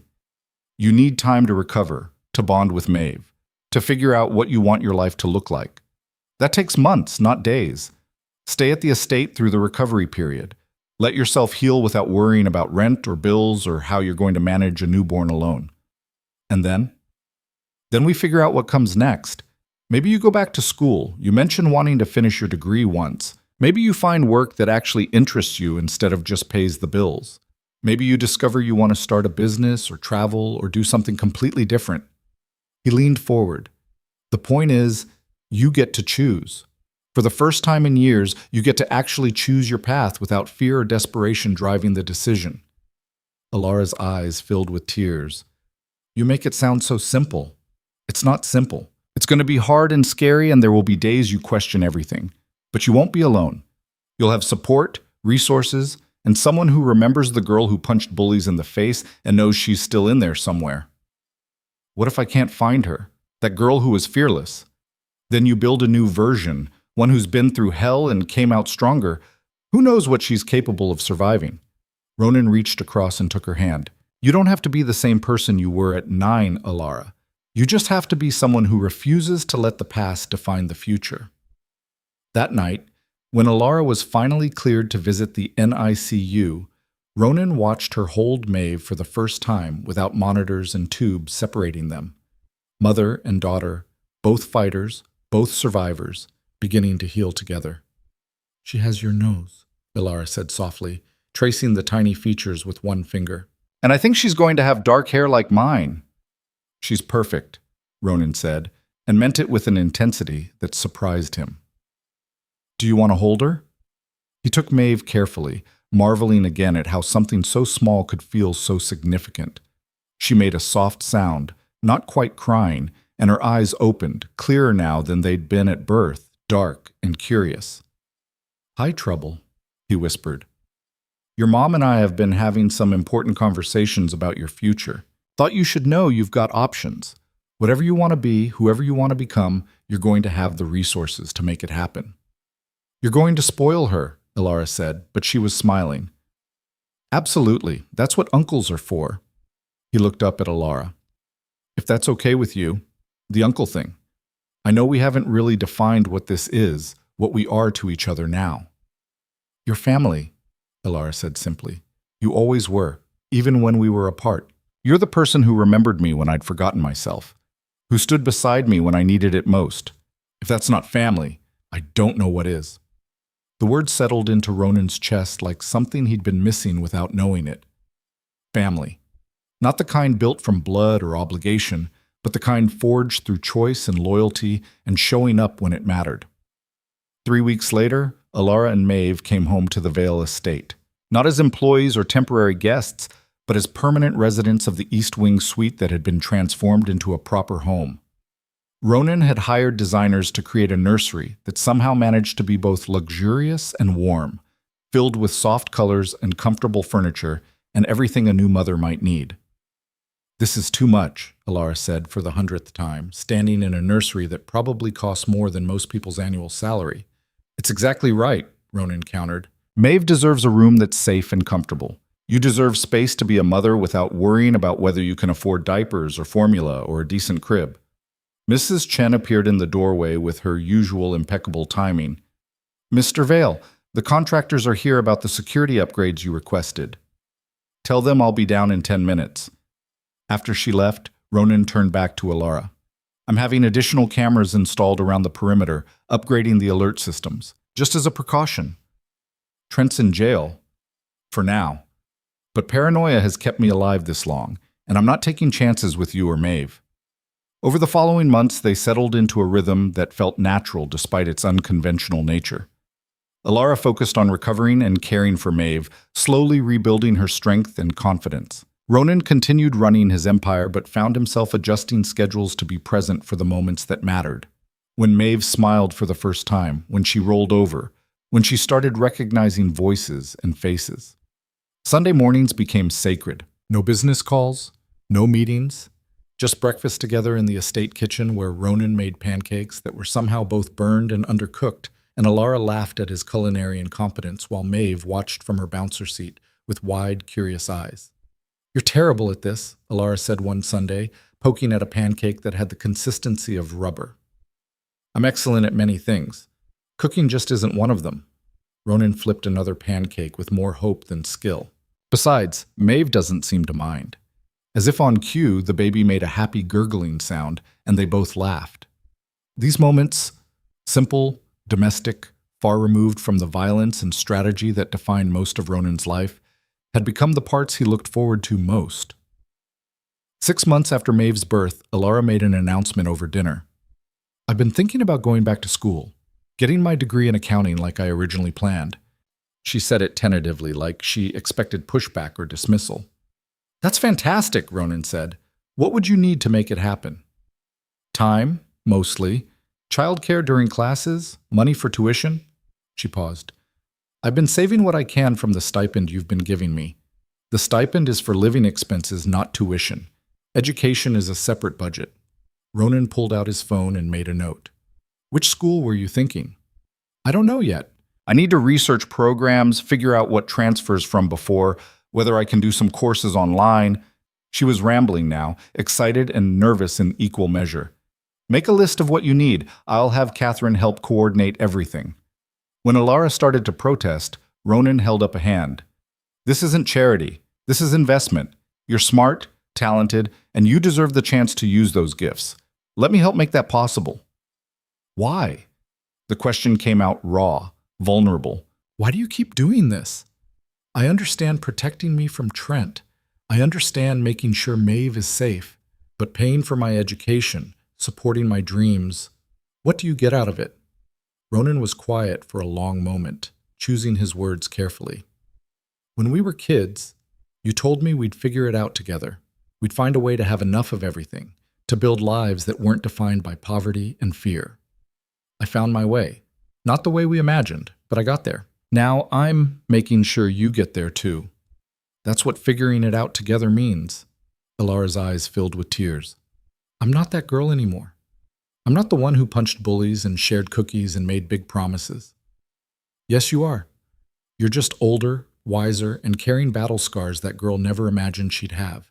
But you're still fierce, still fighting, still refusing to let circumstances define you. He reached across the table and took her hand. I see her every time you stand up to me, every time you insist on independence, every time you push yourself to be more than what Trent tried to make you. She's still there, Alara. She never left. That night, after Maeve was asleep and the house had settled into quiet, Alara found Ronan in his study going through reports that probably involved illegal activities she was better off not knowing about. Can I ask you something? She said from the doorway. Always. Do you ever regret it? The path you took to get here? The things you've had to do? Ronan set down the papers and really considered the question. I regret that I had to become this version of myself to survive. I regret that the world doesn't reward good people who play by the rules. But do I regret having the power to protect the people I care about? To make sure you and Maeve are safe? No, I don't regret that at all. Even if it means you're... She trailed off, not quite willing to say the word. A criminal? A killer? Someone parents warn their children about? Ronan's smile was sad. I know what I am, Alara. I've known for a long time. But I also know that if I'd stayed powerless, stayed poor, played by rules designed to keep people like us in our place, I never would have been able to help you when you needed it most. So yeah, I made choices. Some of them terrible. But they led me here, to this moment. And I can't bring myself to regret that. Alara crossed the room and sat in the chair across from his desk. I think about Trent sometimes. About how he's probably sitting in a cell right now, angry and bitter and convinced he's the victim in all of this. He is sitting in a cell. Marcus keeps tabs, and you're right. He's convinced himself he did nothing wrong, that you and I are the villains in his story. Does that bother you? Not even a little. Men like Trent never accept responsibility. They rewrite history to make themselves the hero, the victim, anything except the abuser. Ronan leaned back in his chair. But his story doesn't matter anymore. Yours does. What you build, who you become, the life you create for yourself and Maeve, that's what matters. As the months turned into a year, Alara enrolled in community college and discovered she had a talent for numbers that translated into excellent grades and professors who encouraged her to consider graduate school. She built a routine that balanced motherhood and education, supported by childcare arranged through the estate staff who'd come to love Maeve like their own. Maeve grew from a tiny preemie into a healthy, happy 1-year-old with her mother's dark hair and a personality that was already showing signs of the fierce independence that ran in her blood. She took her first steps in the estate library, surrounded by priceless books and 2 adults who cheered like she'd won an Olympic medal. "Did you see that?" Alara laughed, scooping up her daughter. "You're walking. You're actually walking." Ronan captured it on his phone, already planning to have the moment printed and framed. "She's going to be running before we know it, probably running us into the ground." "She gets that from you," Alara teased. "The determination to do everything her own way. She gets that from both of us. We're both stubborn as hell." The easy affection between them had grown naturally over the months. A partnership built on shared history and mutual respect, on showing up for each other without expectation of reward. They weren't lovers, weren't trying to force themselves into a romantic relationship that neither of them needed. But they were family in the truest sense, bound by choice and loyalty and love that didn't require physical expression to be real. Trent's trial came and went with a guilty verdict on all counts. He was sentenced to 10 years, and Rebecca ensured that Alara's testimony was delivered via video so she wouldn't have to face him in person. When the verdict was read, Alara felt the final piece of her old life fall away, leaving space for the new one she'd been carefully building. "It's really over," she said that night, sitting with Ronan on the terrace while Maeve slept upstairs. "He's gone. I'm free, and I actually believe it this time." "What are you going to do with that freedom?" "Everything." She smiled, and Ronan saw the fierce girl he'd known 20 years ago shining through. "I'm going to finish my degree, get my CPA license, maybe start my own firm someday. I'm going to raise Maeve to be strong and kind and absolutely fearless. I'm going to travel, learn new things, build a life that's so full of light that the dark parts fade into background noise." "That sounds perfect. And I want to do something else." Alara turned to face him. "I want to help other women like me. Women running from abuse, trying to rebuild their lives, scared and alone with nowhere to go. I've been researching domestic violence shelters, transition programs, legal aid resources. There's so much need and not enough support." Ronan had been expecting this too. Alara had always been someone who defended the weak, who stood up to bullies, who couldn't walk past injustice without trying to fix it. Of course she'd want to use her experience to help others. "What would you need to make that happen?" he asked. "Funding, mostly. Space for women to stay while they get back on their feet, legal resources, job training programs, childcare." Her eyes were bright with passion and purpose. "I know it's ambitious, probably too ambitious, but I keep thinking about what it would have meant if I'd had somewhere safe to go when I first left Trent. Somewhere that offered more than just a bed and basic meals. Somewhere that actually helped women build new lives instead of just surviving day to day." "Let's do it." Alara blinked. "What?" "Let's build what you're describing. A full-service transition center for domestic violence survivors. Housing, legal aid, education, job training, therapy, childcare, everything needed to actually break the cycle."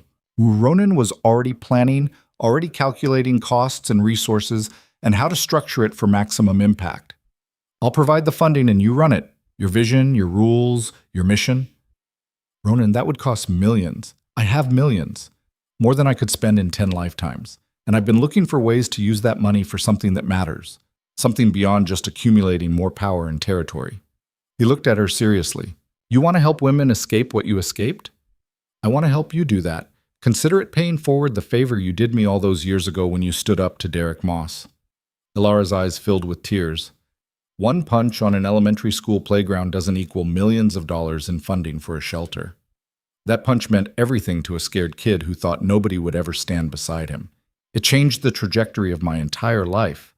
Ronan's voice was soft but certain. Let me do this. Let me help you build something that gives other women what I'm giving you, a chance to become who they're meant to be without fear or violence holding them back. 2 years after Maeve's birth, the Elara Reeves Foundation for Survivors opened its doors in a renovated building in Brooklyn, not far from where Ronan and Elara had grown up. It offered everything Elara had envisioned and more. Transitional housing for up to 20 women and their children, a full-time legal team that specialized in restraining orders and custody battles, job training programs in partnership with local businesses, therapy services, and childcare that allowed mothers to work or attend school without worrying about their children's safety. The opening ceremony was small and private. Just Elara, Ronan, Maeve, and the first 3 families moving into the shelter. Elara gave a speech about second chances and the power of having someone stand beside you when you were ready to fight back, and Ronan watched her with pride that felt almost painful in its intensity.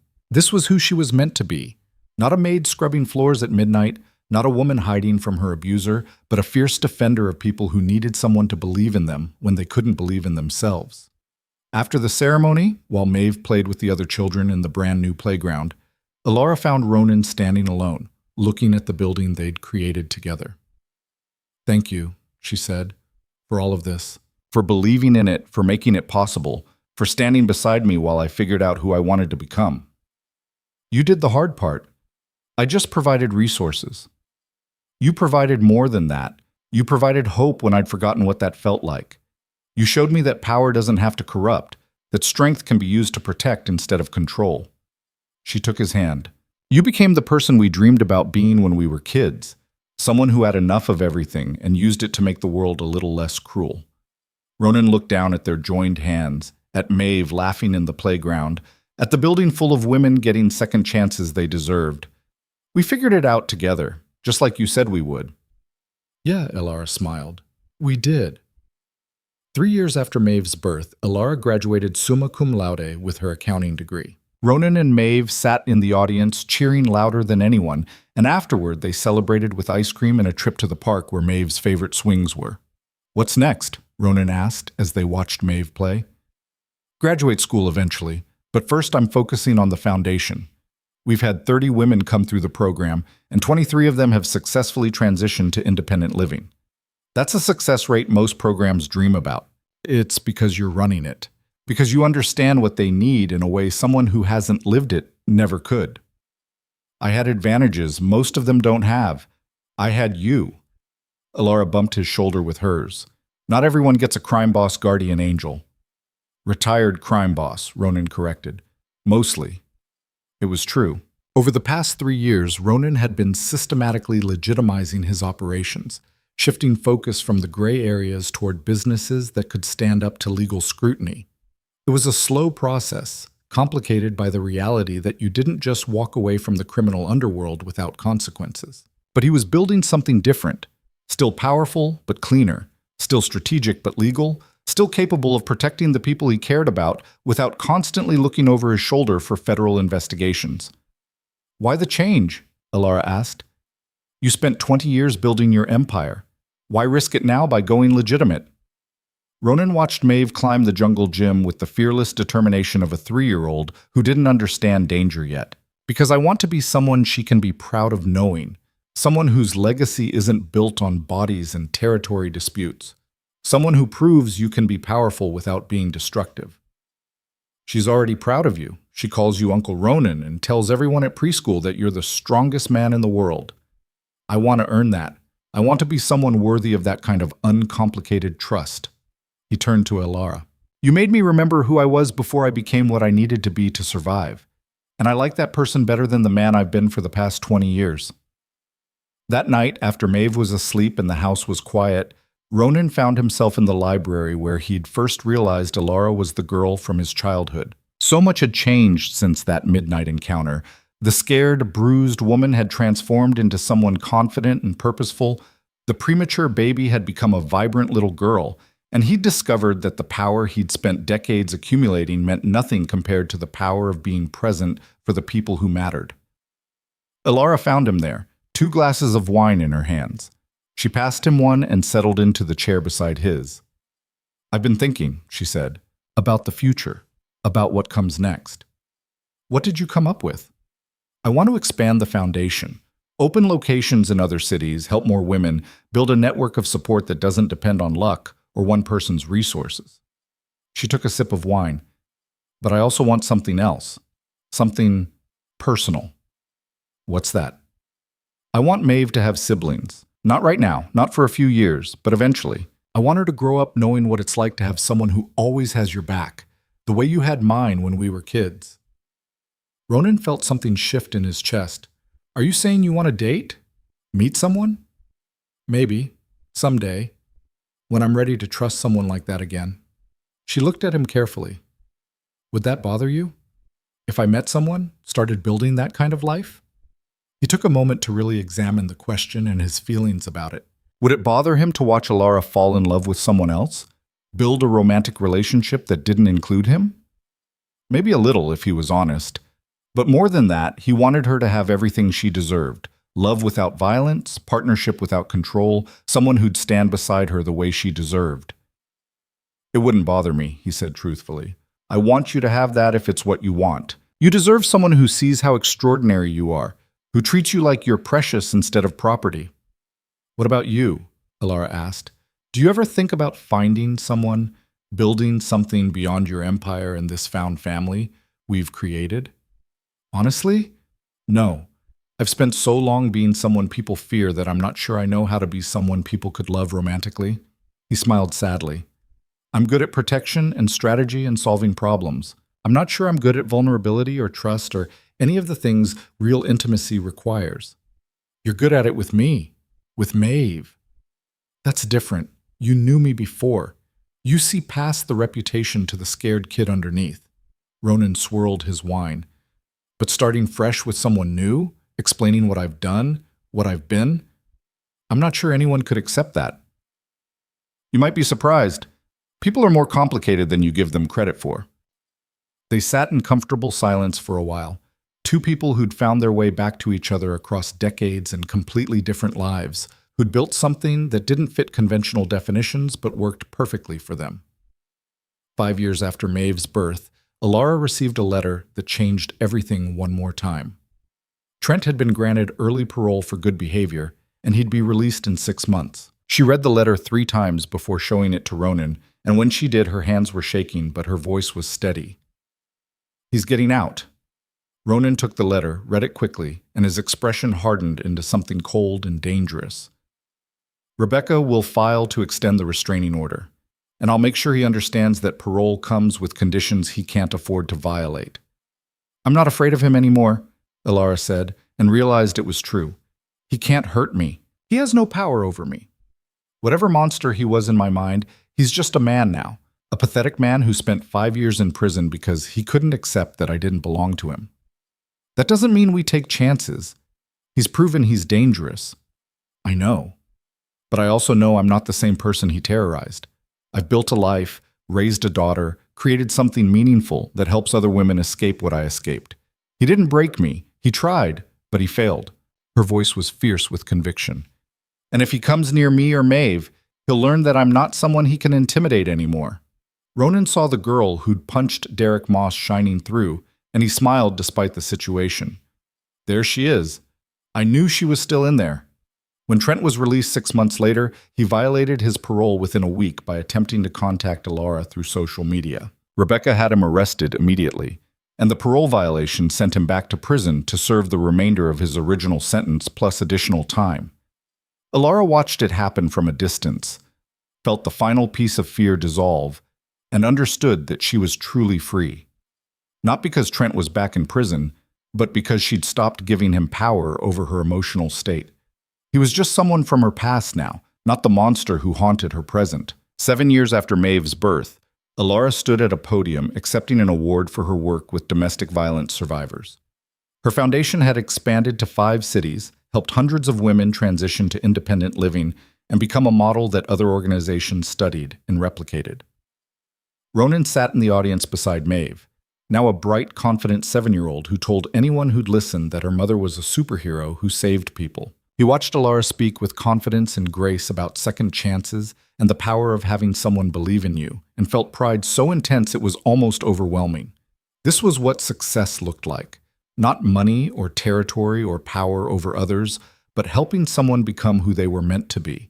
Watching them transform from broken to whole, from terrified to fierce. After the ceremony, they went back to the estate for what had become their Sunday tradition. Ronan's terrible pancakes, Maeve's elaborate stories about her week at school, the easy comfort of family that had nothing to do with blood and everything to do with choice. "I've been offered a position," Alara said as they cleaned up after breakfast. "Director of a national coalition of domestic violence programs. It would mean travel, speaking engagements, working with legislators to improve protections for survivors." "That's incredible. Are you going to take it?" "I want to, but it would mean being away from home more, relying on you to help with Maeve more than I already do." She paused. "Is that something you'd be willing to do? Because I won't accept unless I know she's being cared for by someone I trust completely." Ronan looked at Maeve, who was currently using syrup to draw pictures on her plate, completely oblivious to the adult conversation happening around her. 7 years ago, he'd been a man who thought only in terms of power and profit, who'd built walls so high nothing soft could get through. Now he was someone who made terrible pancakes on Sunday mornings and attended school plays and read bedtime stories about princesses and dragons. "I'd be honored," he said. "Maeve and I will hold down the fort while you go save the world." Alara's eyes filled with tears. "How did I get so lucky? To find you again, to have you in our lives, to have someone who never asks for anything but gives everything? You were brave enough to run when staying would have killed you. You were strong enough to accept help when you needed it, and you were fierce enough to rebuild yourself into someone who helps others do the same." Ronan pulled her into a hug. "I'm the lucky one. You reminded me that power without purpose is just noise. You gave me something worth protecting beyond territory and reputation. You gave me family." 10 years after Maeve's birth, Ronan stood in the same library where he'd first recognized Alara and realized that everything he'd built, the empire, the wealth, the power, had led him to this moment. To Sunday mornings with terrible pancakes and a little girl who called him uncle, and a woman who'd transformed from victim to survivor to warrior. Alara found him there, Maeve already in bed after a long day at the park. "Penny for your thoughts?" she asked. "Just thinking about how different things are from what I imagined when we were kids." "Better or worse?" "Different. We didn't become what we thought we would. We became something neither of us could have predicted." He turned to face her. "You said we'd figure it out together. We'd find a way to have enough of everything, and we did. Just not the way we thought." "No," Alara agreed. "It's better than what we imagined. Because we didn't just get enough, we got everything that matters. Safety, purpose, family, love that doesn't demand or control, but just exists steady and real." She was right. They'd built something that couldn't be defined by conventional terms. Not quite romantic love, but deeper than friendship. Not quite co-parenting, but more involved than chosen family usually implied. They were partners in the truest sense, two people who'd promised to figure it out together and kept that promise across 20 years of separation and completely different paths. "I got a call from the DA's office," Ronan said. "Trent's up for parole again in 2 years. They wanted to know if we'd oppose it." "Will we? Do you want to?" Alara considered the question seriously. "No. Let him out. Let him try to rebuild his life if he's capable of it. He can't hurt us anymore. We're too strong, too protected, too far beyond his reach. And I'd rather spend energy helping women escape situations like mine than spend it keeping one pathetic man locked up." It was the answer Ronan had expected. The response of someone who'd transformed pain into purpose, who'd chosen to use her power for creation instead of destruction. "All right," he said, "we won't oppose it. But if he violates the restraining order, then you'll handle it. I know." She smiled. You've always handled things. That's what you do." They stood together in the library, watching moonlight stream through windows, surrounded by books and memories, and the life they'd built from the ruins of childhood poverty and adult violence. Somewhere upstairs, Maeve slept safe and warm, dreaming whatever dreams occupied the mind of a 10-year-old who'd never known fear because she'd been protected from birth by two people who understood what it meant to be powerless, and had vowed she'd never experience that herself. "Thank you," Alara said softly, "for remembering me, for standing beside me, for showing me that power can be used to protect instead of control." "Thank you for punching Derek Moss in the face," Ronan replied, "for sharing your cookies, for being the first person to make me believe I was worth defending. Everything I became, everything I built, started with that moment on the playground when you chose to stand beside a scared kid who had nothing to offer you in return. You had everything to offer. You just didn't know it yet." Years continued to pass, marked by Maeve's graduations and achievements, by the Foundation's expansion and impact, by Ronan's successful transition from crime boss to legitimate businessman with a reputation for strategic philanthropy. They settled into a life that looked nothing like what childhood friends might have predicted, but felt exactly right for who they'd become. Alara eventually did meet someone, a lawyer who worked with the Foundation, who understood her past and admired her strength, who made her laugh and treated her like she was precious. Ronan watched them fall in love with genuine happiness, knowing that Alara deserved someone who could give her romantic partnership in ways he never could. And when Maeve asked if this meant she'd have a stepdad, Ronan explained that family came in many forms, that she was lucky enough to have multiple people who loved her, and that love wasn't diminished by being shared. It multiplied. On Maeve's 18th birthday, Ronan gave her a letter he'd written when she was born, sealed and saved for this exact moment. She opened it in front of him and Alara, now joined by Alara's partner David and the extended family they'd built from choice and loyalty. The letter told the story of two kids who'd made promises on a fire escape about figuring it out together, about having enough of everything, about building lives that weren't defined by fear. It told how those kids had grown into adults who'd lost each other and found each other again at exactly the right moment. It told how one of those adults had been brave enough to run, strong enough to rebuild, fierce enough to transform pain into purpose that helped hundreds of other women escape the same violence. And it told Maeve that she was the product of that bravery, that strength, that fierce determination to build something better, that she'd been loved from the moment she existed, protected before she was born, surrounded by people who'd vowed she'd never know the powerlessness they'd experienced. "You get to choose who you become," the letter concluded. "Not because of luck or circumstance, but because people fought to give you that choice. Your mother fought by running and rebuilding.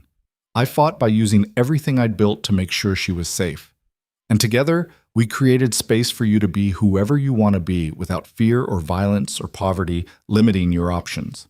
That's our gift to you. Use it well."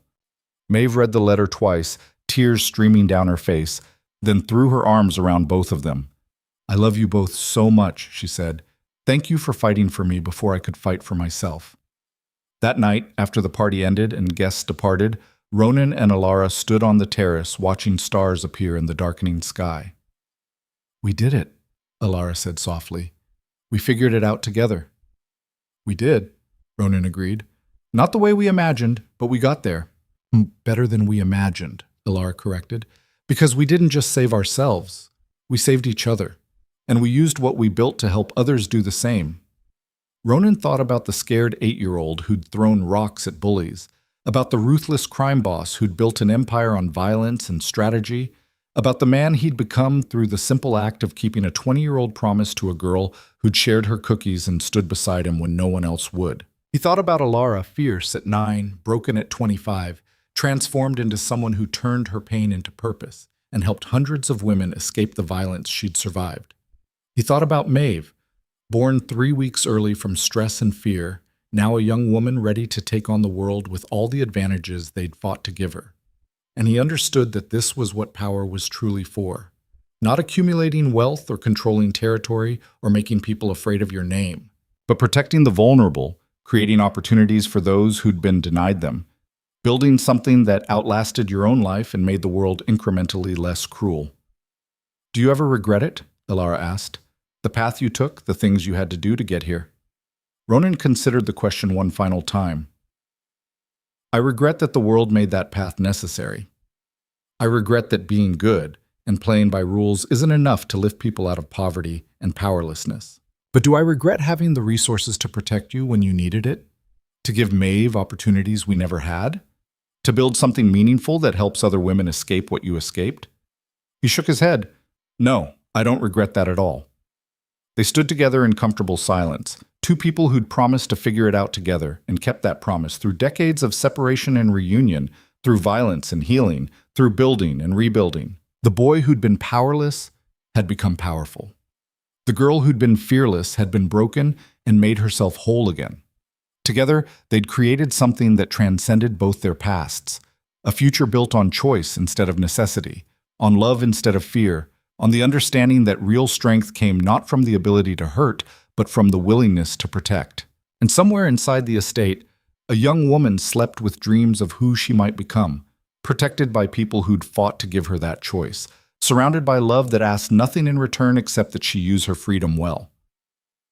That was the real victory. Not survival, but transformation. Not just escape, but creation. Not just figuring it out, but building something that helped others do the same. They'd promised on a fire escape 20 years ago that they'd figure it out together. And they had. They really had.